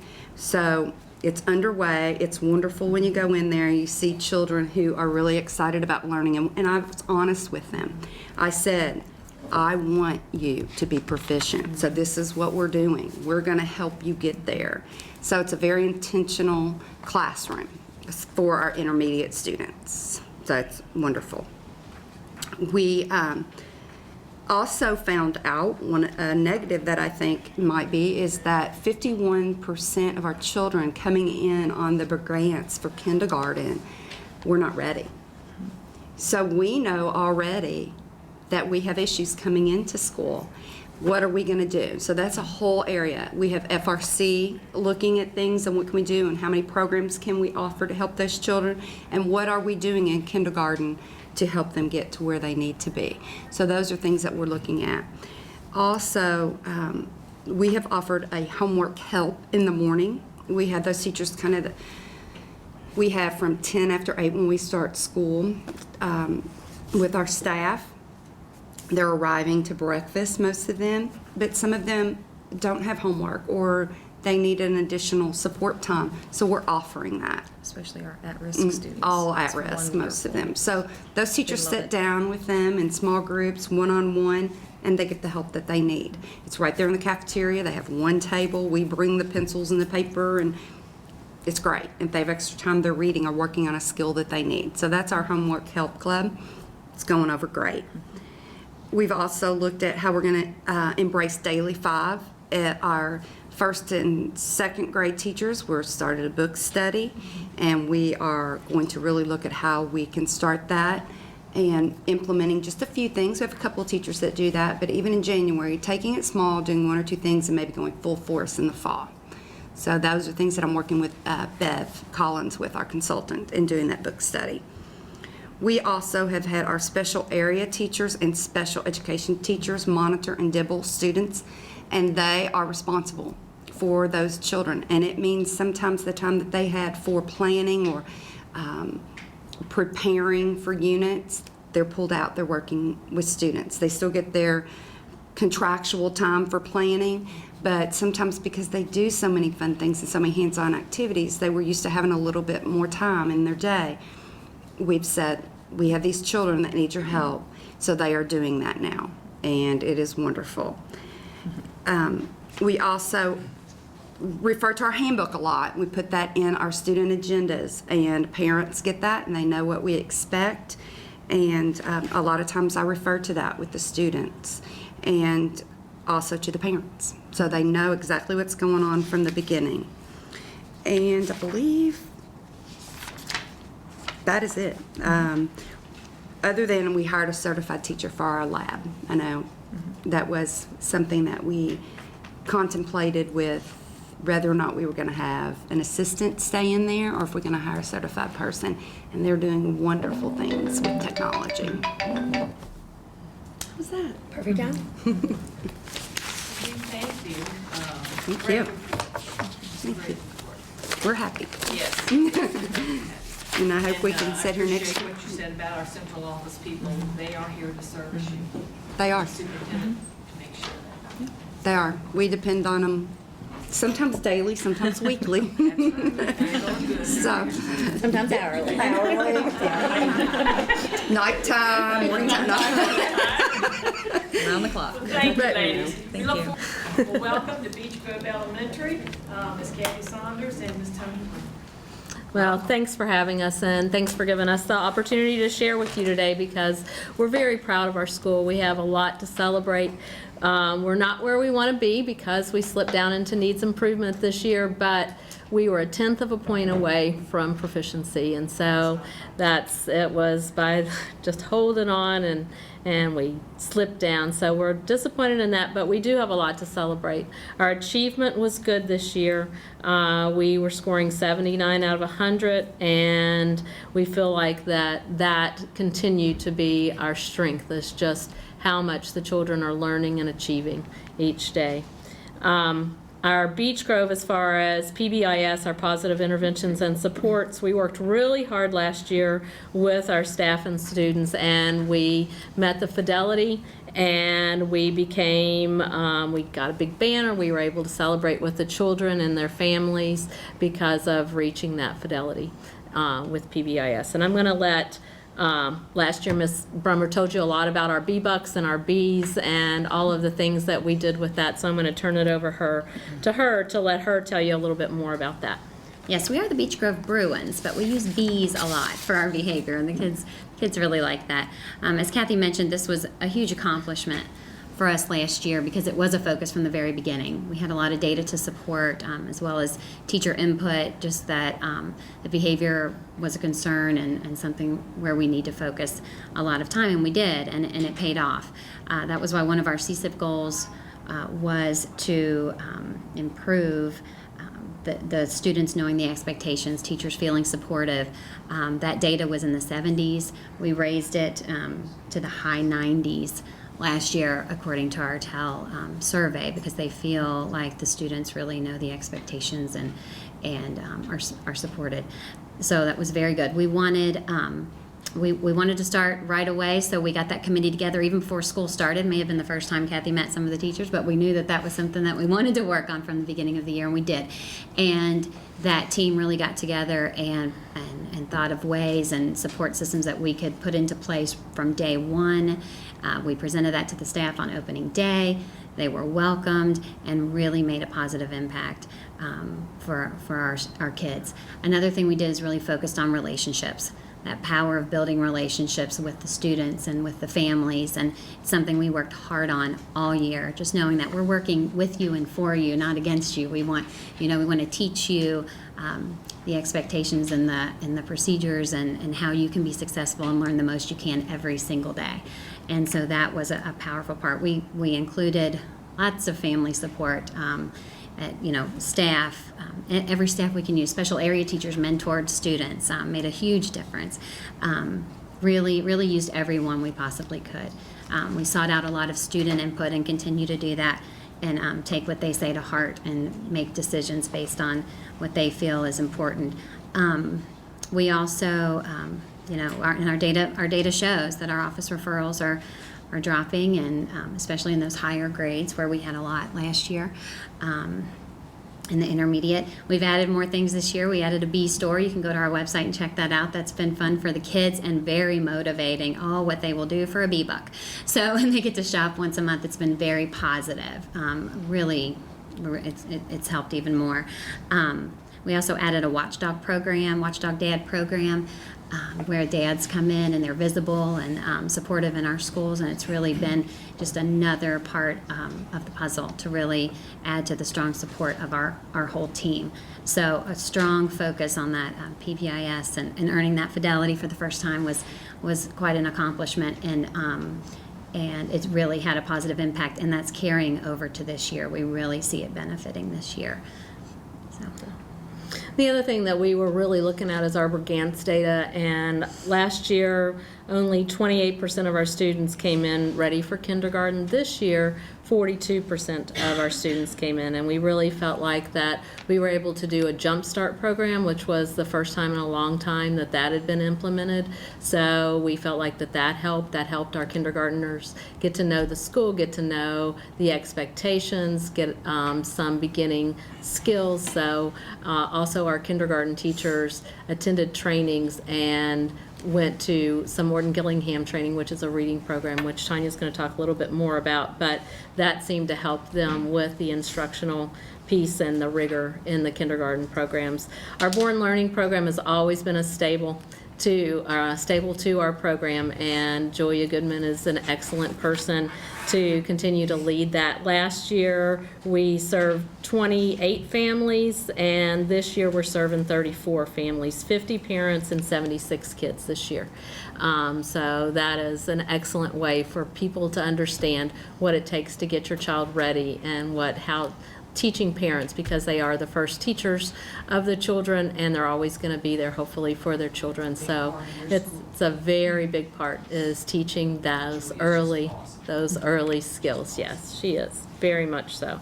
And then our preschool program, we continue to have an excellent preschool program within the county, and just want to let you know that program continues to help our kids, especially special needs or children at risk, to be prepared for school. So we really count that those are the things that are adding to kids being ready, and that number goes up. Of course, 42% is not where we want it. We want even more ready to come to school, but we're making strides. As far as our achievement, I talked a little bit about that before, but you know just how passionate our Beech Grove teachers and the whole Beech Grove staff is about student achievement, about student learning, and they're willing to do whatever it takes to help children to be successful. And they spend minutes, hours preparing, getting ready, and making sure that they're meeting each individual need and knowing their kids. It's so important that we know and have those relationships, and that we're being data driven and the instructions being data driven. We're very strong teachers, and we're constantly looking at assessment data. We're constantly looking at how the children are achieving and what needs to be our next steps. Doing a lot of training with teachers on what they can do to improve skills with vocabulary and in their core instruction. And we're really working on implementing all of those. So we've been even implementing some other things. I'm going to let Tanya tell you just about some of the trainings that the teachers have been doing. This year so far, we really are trying to build that teacher capacity, just empower our teachers. We have amazing, dynamic, passionate teachers. They work. They will do anything to help every kid in their room be successful. But with the rigor of the Common Core and the expectations there's a need for a different kind of teaching, things that we haven't done in the past. And so we want them to feel comfortable using those strategies. And to do that, we have our job is to teach them those strategies and provide those resources as much as we can to support that type of instruction in the classroom. So we've really focused our PLCs on data, instruction, assessment, and just trying to let that data drive our decisions, and taking a close look at it one-on-one with teachers. We've sat down 2-to-1 with teachers looking at their data and really trying to not only look at it, but teach them, okay, what does this mean, and let them drive that discussion to see what kind of decisions they're making when they look at their data. So I said our weekly PLCs, our faculty meetings, really giving our teachers the opportunity to use their strengths in those meetings as well.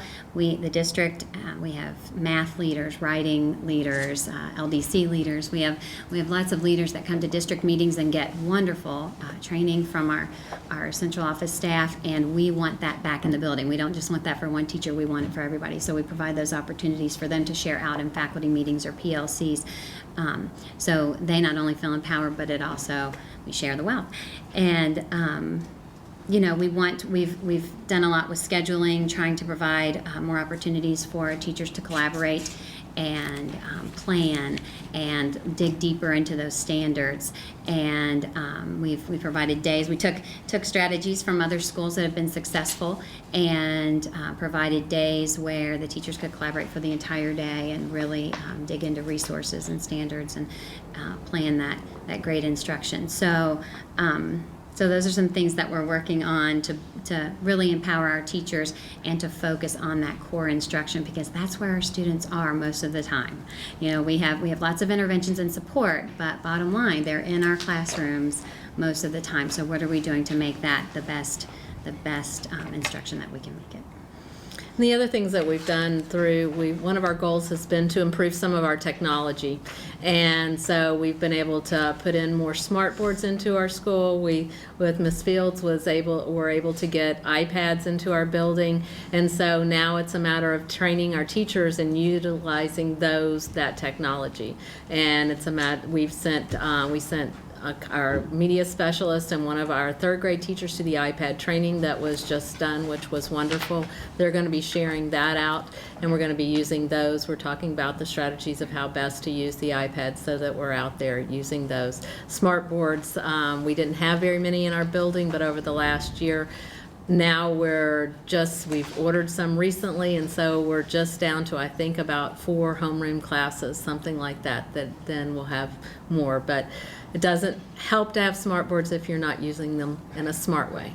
And so that's what we have to teach our teachers, how to utilize them and just how to best do that. If we're looking at our RTI data and looking at all of our interventions, making sure that those are intentional, I think you've heard that from other schools, and that's what we're doing too, to make sure that we're using those blocks the best way. Our RTI, we have that every day for every child as a block of time. And we want to make sure that those are planned well. And that's something that we're working on and working really hard on doing. So we're sitting down, we're going to be sitting down with our 4th and 5th graders to go over K-Prep scores and look at how they did on K-Prep. And just as we did with last year, we're going to be setting goals with all of our kids on their math data and looking at how they will be doing much more with their map, and then we're utilizing that to drive our instruction, all of the data. So those are things that we're getting ready to do and going to do. Our GAP group and our special needs students are a concern as far as their instruction, and we always want to make sure that we're doing everything that we can as far as to make sure we're meeting their needs. Our teachers are nurturers, and sometimes they're almost helping them, not too much, but we want to make sure that the children are taking ownership of some of that learning too. And I feel like that's something that we're really pushing. We're going to be having data meetings with our special ed staff to go over specific students and making sure that that's monitored on a regular basis, which is something that we haven't done yet. I kept looking at our time. So those are things. Last year, one of our special ed teachers attended the math training at the Northern Kentucky Collaborative. We have another one going this year. They came back. They shared those strategies with a lot of other teachers, not just special education teachers. And we also are really changed our schedule so that there's more co-teaching going on and that the children are within that core instruction within the regular classroom a lot more. So we're not pulling them out as much. We're doing the RTI blocks and the interventions as stated on their IEPs, but we're really working on core instruction within there and making sure that every minute counts for every student is what we're doing. Our growth was a big concern for us, and that's where we really felt we needed to work, and we're looking at that and making sure that we're monitoring the data. We're looking at just all of our MAP, we're looking at formative assessments, and we're constantly monitoring those things. So do you all have questions for us? Do you have? Awesome report, Kevin. So, Awesome. thank you. And I noticed on the TEL survey, your teachers were 97%. And with the behavior, we really improved on that. That was our big focus last year. That's awesome. And so we felt like that was it made a big difference, just having that calmness. We've even been told by some of the Northern Kentucky, lots of people would really like how our school runs and how our children follow procedures, and they're really doing a great job. Yes. And that really makes a difference in what you can do in instruction. So, Thank you. okay. You need anything from us? Well, we're always looking. Let's hear it. Yeah, I mean, we're always just continuing. I think just the technology and helping our children learn how to utilize that technology. The district staff are wonderful, and we're really utilizing them. So we just really appreciate their support and everything. Deneen and all of the consultants, our special ed consultants, and everybody that comes into our building. We feel like a big team, and that's our focus this year. We have a theme too, and our focus this year is teamwork, and so we all have matching t-shirts that all have our names and our numbers on the back and so forth. So we're a big team, and we feel like that we're a big team within the district. Haywood Elementary, Ms. Kelly Connor and Ms. Kim Mott, and they're dressed alike too. We are. Yeah. And we are dressed alike for a reason, because like Beech Grove, our theme this year is the power is in the team. And if you've entered our building, you will see a huge bulletin board with all of our team, every single team in the building, which includes from custodial staff to cafeteria, and they all have their shirts on that says the Haywood Comets, the powers in the team.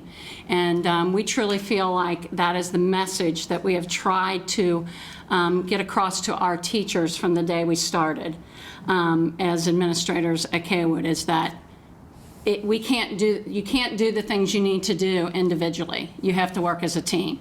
And so that's why we are actually doing a book study on the powers in the team.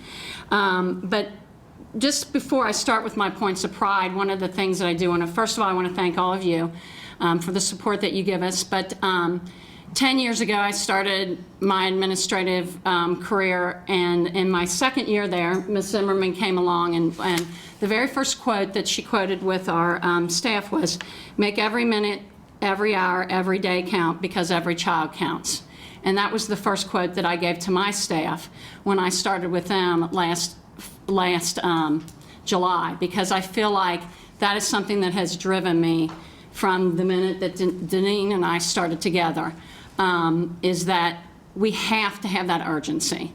And that's what I think, the urgency is what pushes us to be able to have the points of pride that we have. So with that said, I am going to share our points of pride, and I feel like we are very proud at Haywood. We dressed up and did celebrate good times. Kim has found out that I like to do fun things, and we wore hippie uniforms and our hippie outfits and had a big cake, and the staff loved it, because I have a very young staff and they thought it was very entertaining. So, but our points of pride are, first of all, we had a 23% increase in our overall score in K-Prep, which made us a proficient, progressing school, going from the 50th percentile in 2012 to the 73rd percentile in 2013. We also were #1 in the district for elementary schools in the area of growth, scoring 29 out of a possible 40, which I know I've heard other people mention that growth was hard for them. And it's not that it wasn't hard for us, but I think we did so many intentional things to really bring those kids along, which we'll talk a little bit about here in a minute. And we had an overall score of 63.3, making us a proficient school last year. So we're extremely proud of that. So what did we do? What are some of the things that we do? And since Kim and I are a team, we're going to tag team. We're going to go back and forth on what we felt like. First of all, one of the things that we were most proud of is that 71.7% of the students tested on the 2012 K-Prep test made typical or higher growth in the area of reading, and 73.1% of the students tested on the 2013 K-Prep test made typical or higher growth in the area of math. So I'm going to start with our first point, and one of the things that we really looked at was we developed a very structured RTI program. It's focused on providing research-based interventions that are personalized for individual students based on their individual needs. And I am very fortunate that I have data gurus at my school, including Kim and my title teacher and my RTA teacher and several other teachers that just really love delving into that data, and we have bi-weekly RTI meetings to go over that. So Kim's going to tell the next one. One of our key components that we've implemented is that bi-weekly RTI meeting. We meet every Thursday from 8 to 9, but it's alternating, so one week is RTI and the next week is special ed. And those meeting topics tend to overlap, but I feel like as a team, we sit down every Thursday morning and we know that is the time that we are going to make instructional decisions. So we look at data from all of our various programs that we have. So, for instance, depending on what is the most recent data that we have, if we're looking at MAP or if we're looking at our Read Naturally data that we just got back, we take a look at all those kids in that specific program that we're focusing on, and we decide, do we see growth here? Is this child progressing? Do we need to stop this program, or do we need to move on to something else? And so every week those key instructional decisions are made, and I think that has contributed greatly to our growth. And so as Kim said, we do that bi-weekly, and one of the other things that we did last year is that all of our teachers and most of our instructional assistants were provided with professional development on the programs that we're implementing, because we felt like if we're going to have these people implementing them, we wanted them implemented with fidelity. So we took the time, we made sure that anybody that was going to give an intervention was given the proper training to be able to implement it correctly. We implemented Do the Math, so our math scores grew tremendously as well, and in grades 2 through 5, we implemented Do the Math. The previous administration had purchased all modules, and so we were fortunate to have those in place. We did see significant growth in the students that participated in that program. And so we monitored, again, that data closely, and we also had our district consultants as well as the consultants from the Do the Math Scholastic, the Do the Math. They came in and provided us really good feedback because they went in and watched our teachers and our assistants teaching. So then I was able to, and Kelly was able to go through, and when we did our walkthroughs, we were able to make those check marks. Okay, this is how they're supposed to teach that part, and they're doing it. And that feedback from the district as well as Scholastic was really helpful for us. We also did a school-wide daily implementation of number talks. As you heard Summit View talk about number talks, every teacher in our building has been trained in number talks. They all do it, and that's one of the things I really want to kind of make as one of our main points this year is we don't feel that it helps to implement things in pockets. So if we're going to implement something, we implement it school-wide so that those kids get that consistency across the school, and they can develop from year to year on those things. And I would agree with that. You know, every teacher is trained in number talks, and every teacher does it every day. And we feel like just that key point of making sure everybody's on board is huge. We also this year or last year used, and this year as well, research-based reading programs like Orton Gillingham. We used Quick Reads, we used Compass, we used Edmark. Whatever programs we felt we needed, we had a point in time where we were arguing in our data meeting about what programs were working and what weren't, so we had to really pull our resources and decide, okay, well, what do we know about these programs and what are they supposed to really target? And so then we did move kids around based on our research on what the programs would provide. We also purchased and implemented accelerated reader program last year, which we are using as a motivational thing for a motivational tool for our students to get them to want to read more. And we've used several reading contests throughout the year to get kids motivated. And our librarian was very much on board with that, and she went through all the training and made sure that it was implemented correctly. We also worked hard to develop teacher leaders by providing them with opportunities to be a part of district-wide leadership programs and bring back the information they received to the entire staff.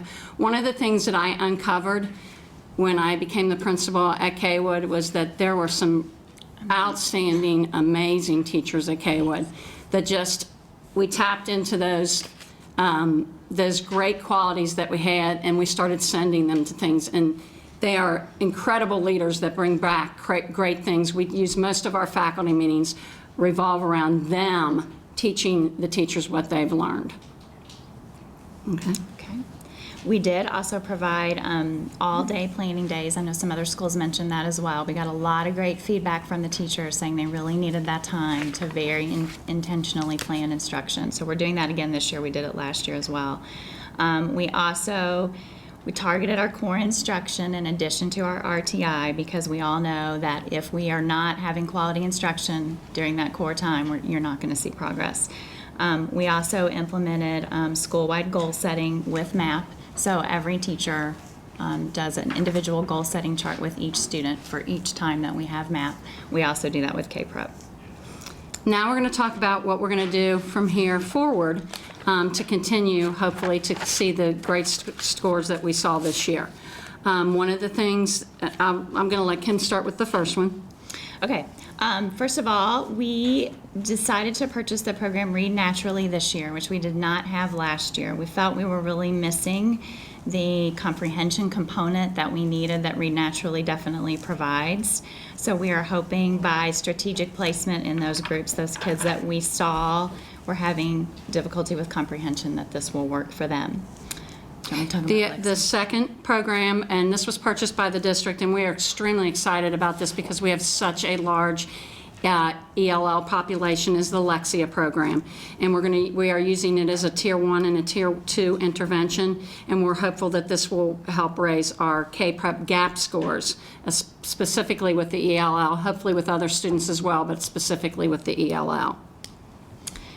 We do have new teachers this year, especially in our 5th grade team, and so we have realized very recently that we need to continue providing the training that we provided last year, because we gave so much training last year, and now we have to go back and train our new teachers as well, especially in do the math as well as number talks, as all of those strategies that we were doing last year we have to reteach. We also did very specific training on best practices in the area of writing, has been provided through our PLCs and presented by district consultants and our writing cluster teacher. And we have an amazing writing cluster teacher. She is awesome, and we had a large portion of our staff attend the writing PD that Dorothy did just yesterday at Kaywood, so we're very excited about that. Another thing that I'd like to mention that we're doing this year that we did not do last year, and this was a recommendation from a consultant as well, we are having a monthly meeting with all of our Read 180 and System 44 teachers so that we can discuss student data in those programs and really monitor how it's working and what changes we need to make. And again, that has been a great, and also we have some new teachers that are doing Read 180, and we added an additional Read 180 class in 4th grade. So now we have 2 Read 180 classes in 4th grade because the need was so high. So we really felt like the discussion of that data monthly was important. And then this year we are also, we are getting ready to start similar to what Taylor Mill is doing with the principal prompts for writing.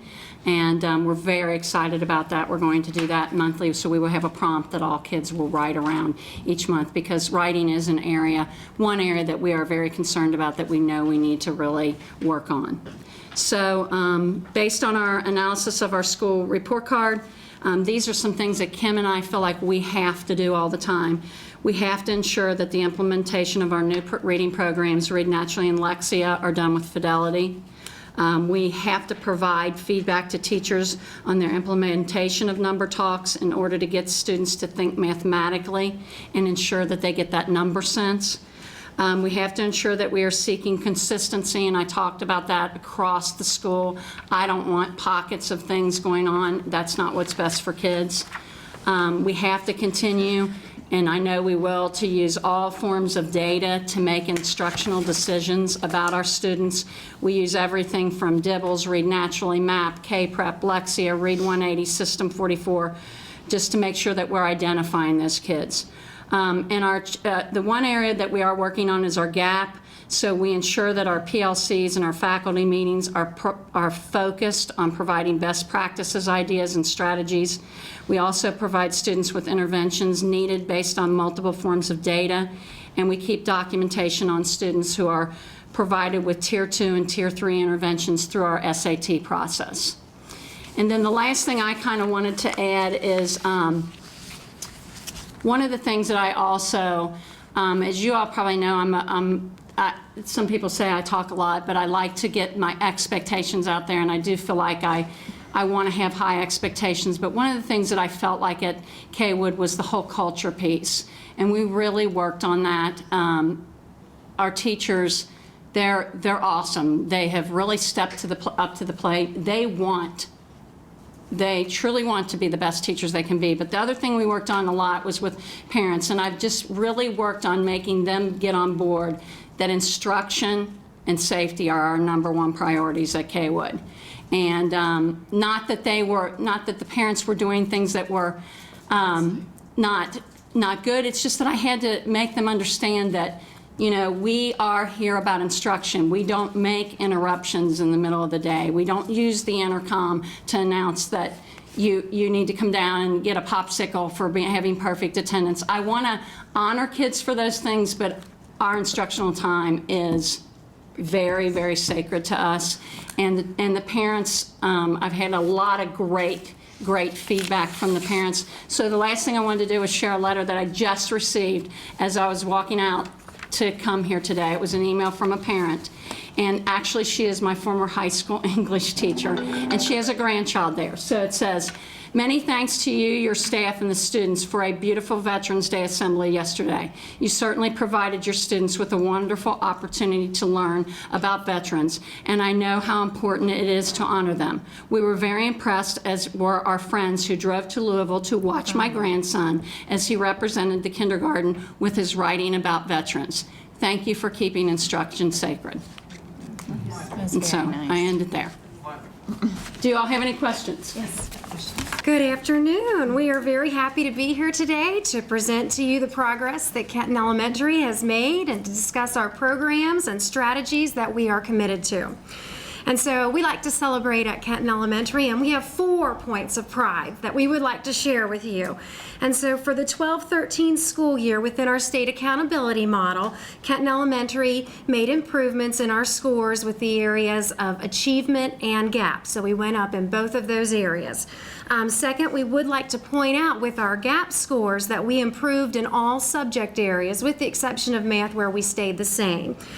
We were highest in the district with our gap scores in the sub-area of reading, with children falling into the proficient and distinguished range. So we were very proud of that.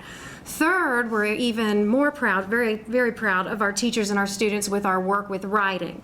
In 2012, our scores were at 31.5, and we over doubled that, and we are now sitting at 65.7. We still have more work to do. We're working on it, but we're really, really happy and proud of that accomplishment. And fourth, we have been awarded several grants. We also received the Mathematics Response to Intervention grant from the Kentucky Center for Mathematics, and then thank thank you very much from our very own district, because we got 30 iPads from you and a cart. And so our teachers and students are just really, they've already got them. They're already using them. They couldn't wait to get them in the building. We've sent a teacher for PD. Deneen freed up Ed for me this morning so he can come do some training. So we're all about getting that technology into our students' hands.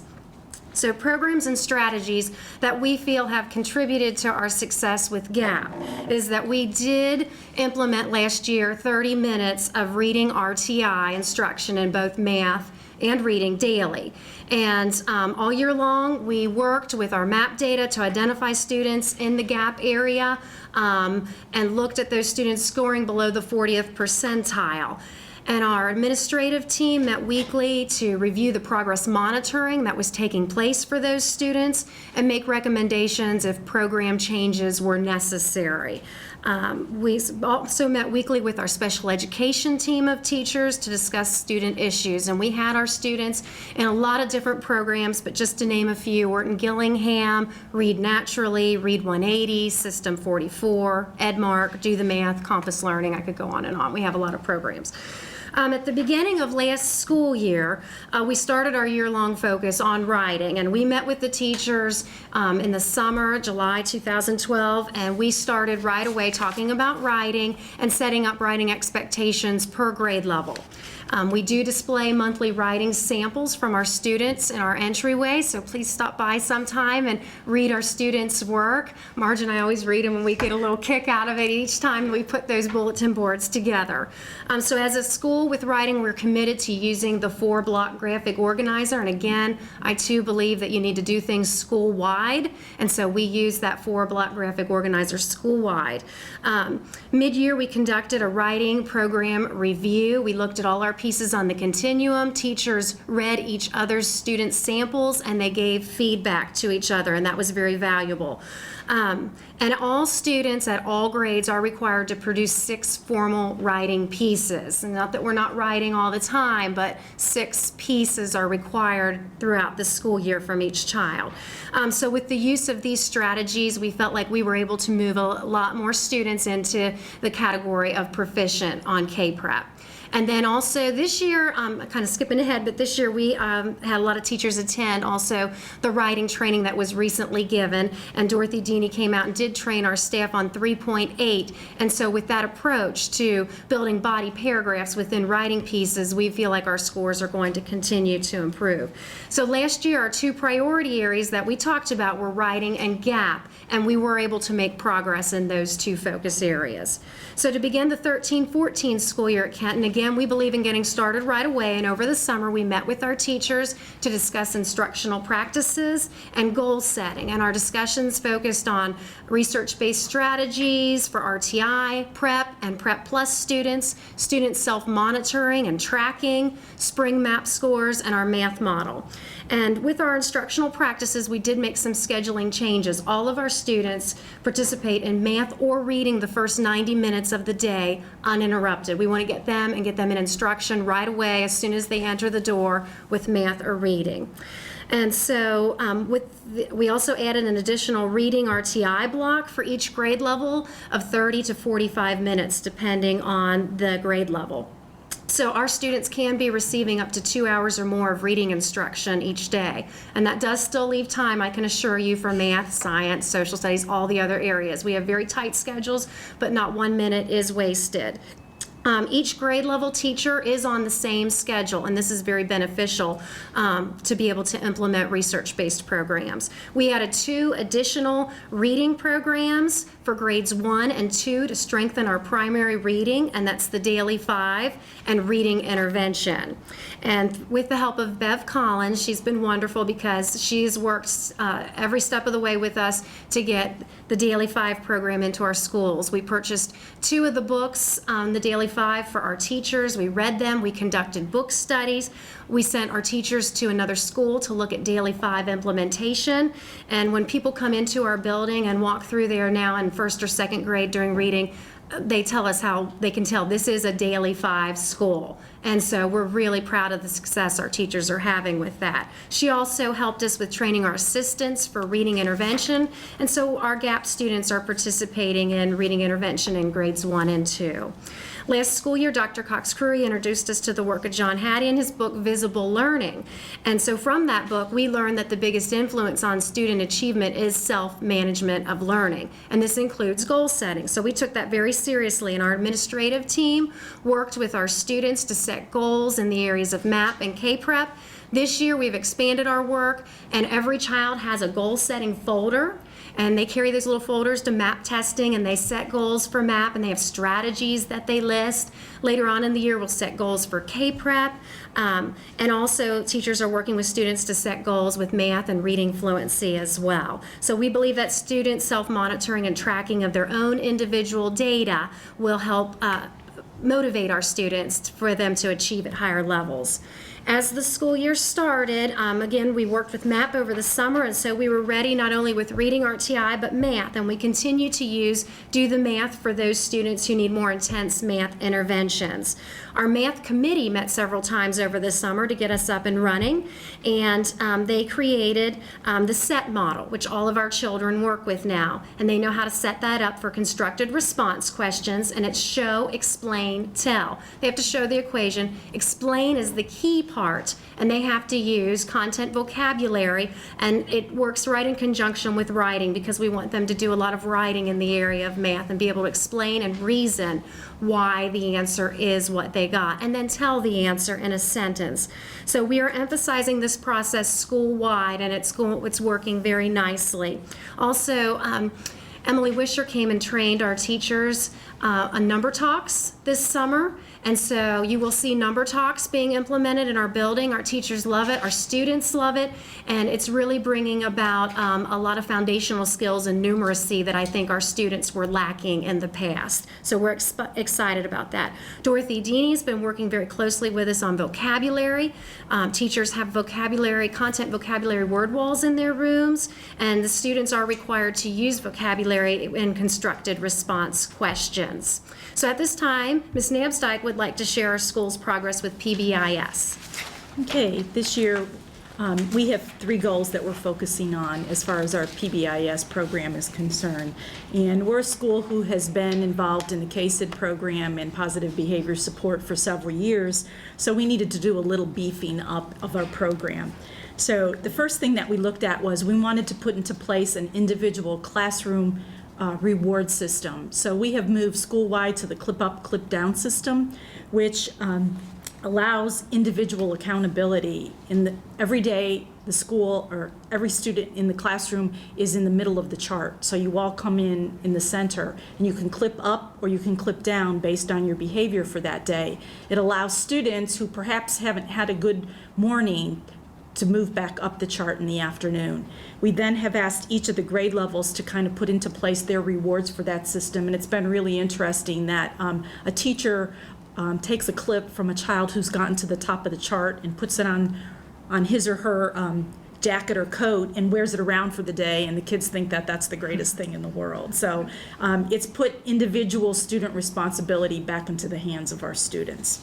Our second area was improving communication and expectations, and our committee has been working on putting further information into our weekly newsletter, having daily news reports on our daily morning news program, and initiating the Read 101 text messaging system to our parents. Our student leadership team has also been a part of that, along with our STLP team, and they're continuing to be bus buddies. They've been revising our student expectation. We had a PowerPoint, and now we've moved into having a video, and they've also been generating morning clips on our morning news to remind students of expectations.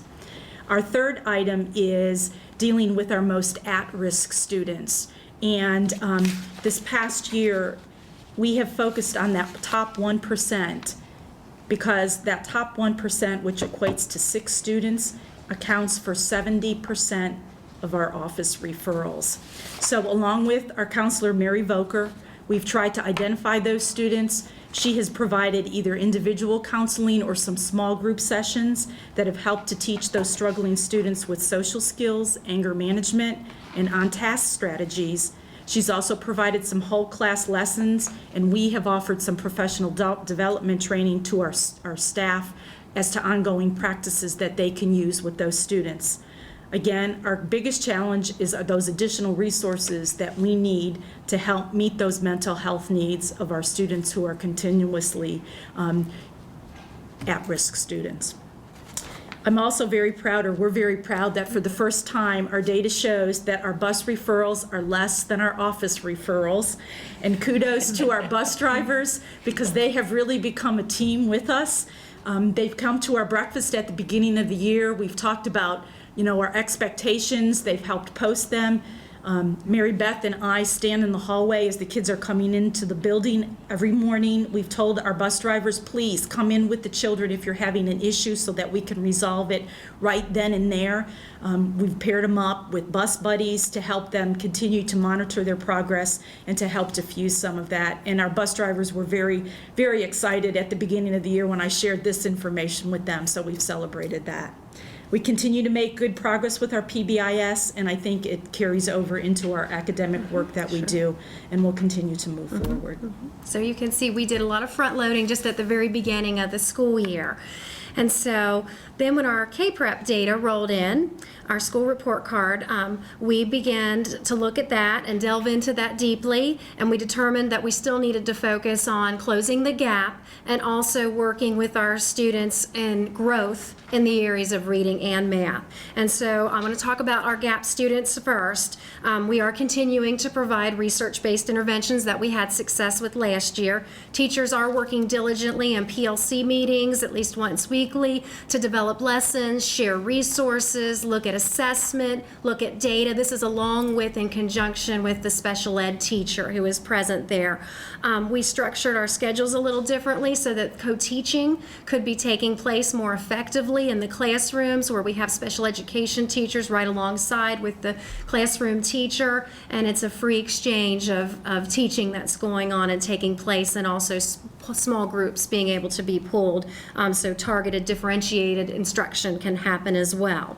Again, all of our children at all grade levels receive 30 minutes daily minimum of math RTI and 30 to 45 minutes minimum daily of reading RTI. We have watch lists where we have identified GAP students who are not indicating enough growth. We base that on our MAP scores. Our special education meetings are now data driven. We focus on a research-based intervention per week. We bring all of our GAP students that are in that intervention, and we discuss those students, and we look at their data, and we look at their IEP goals, and we see if they're aligned and how they're progressing, and what types of modifications we need to put in place so that they're successful.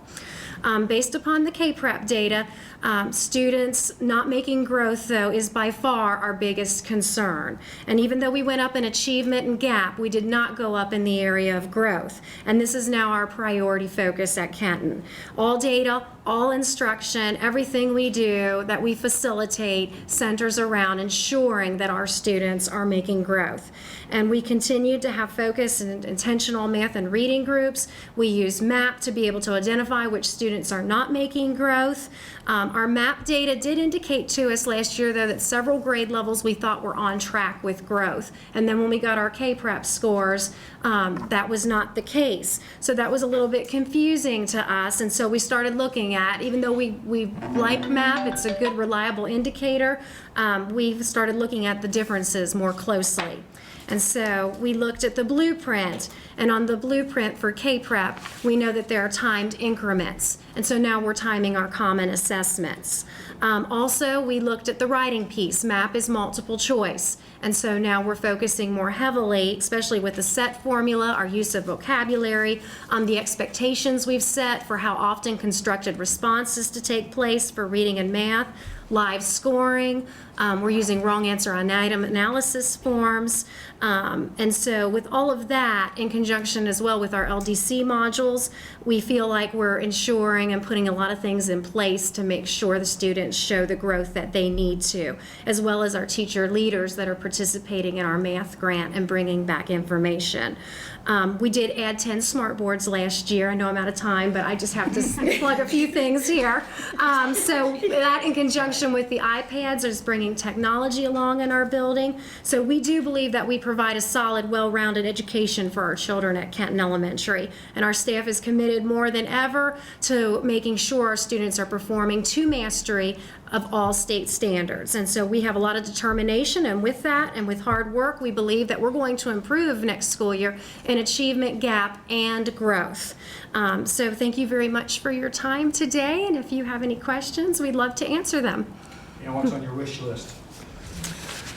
On our wish list, well, we again, we can't thank you enough for those iPads. So the technology piece is something that, the kids come in and kindergarten and they know more about technology than we do in a lot of cases. So, we need those resources so badly. Mental health, like we talked about, those are issues that takes us away from instruction, staff and students. And so that's an area that, as much support as we can get. But we feel that you do support us. And at Kenton Elementary, our motto this year has been, it's a sunshine day where everyone shines.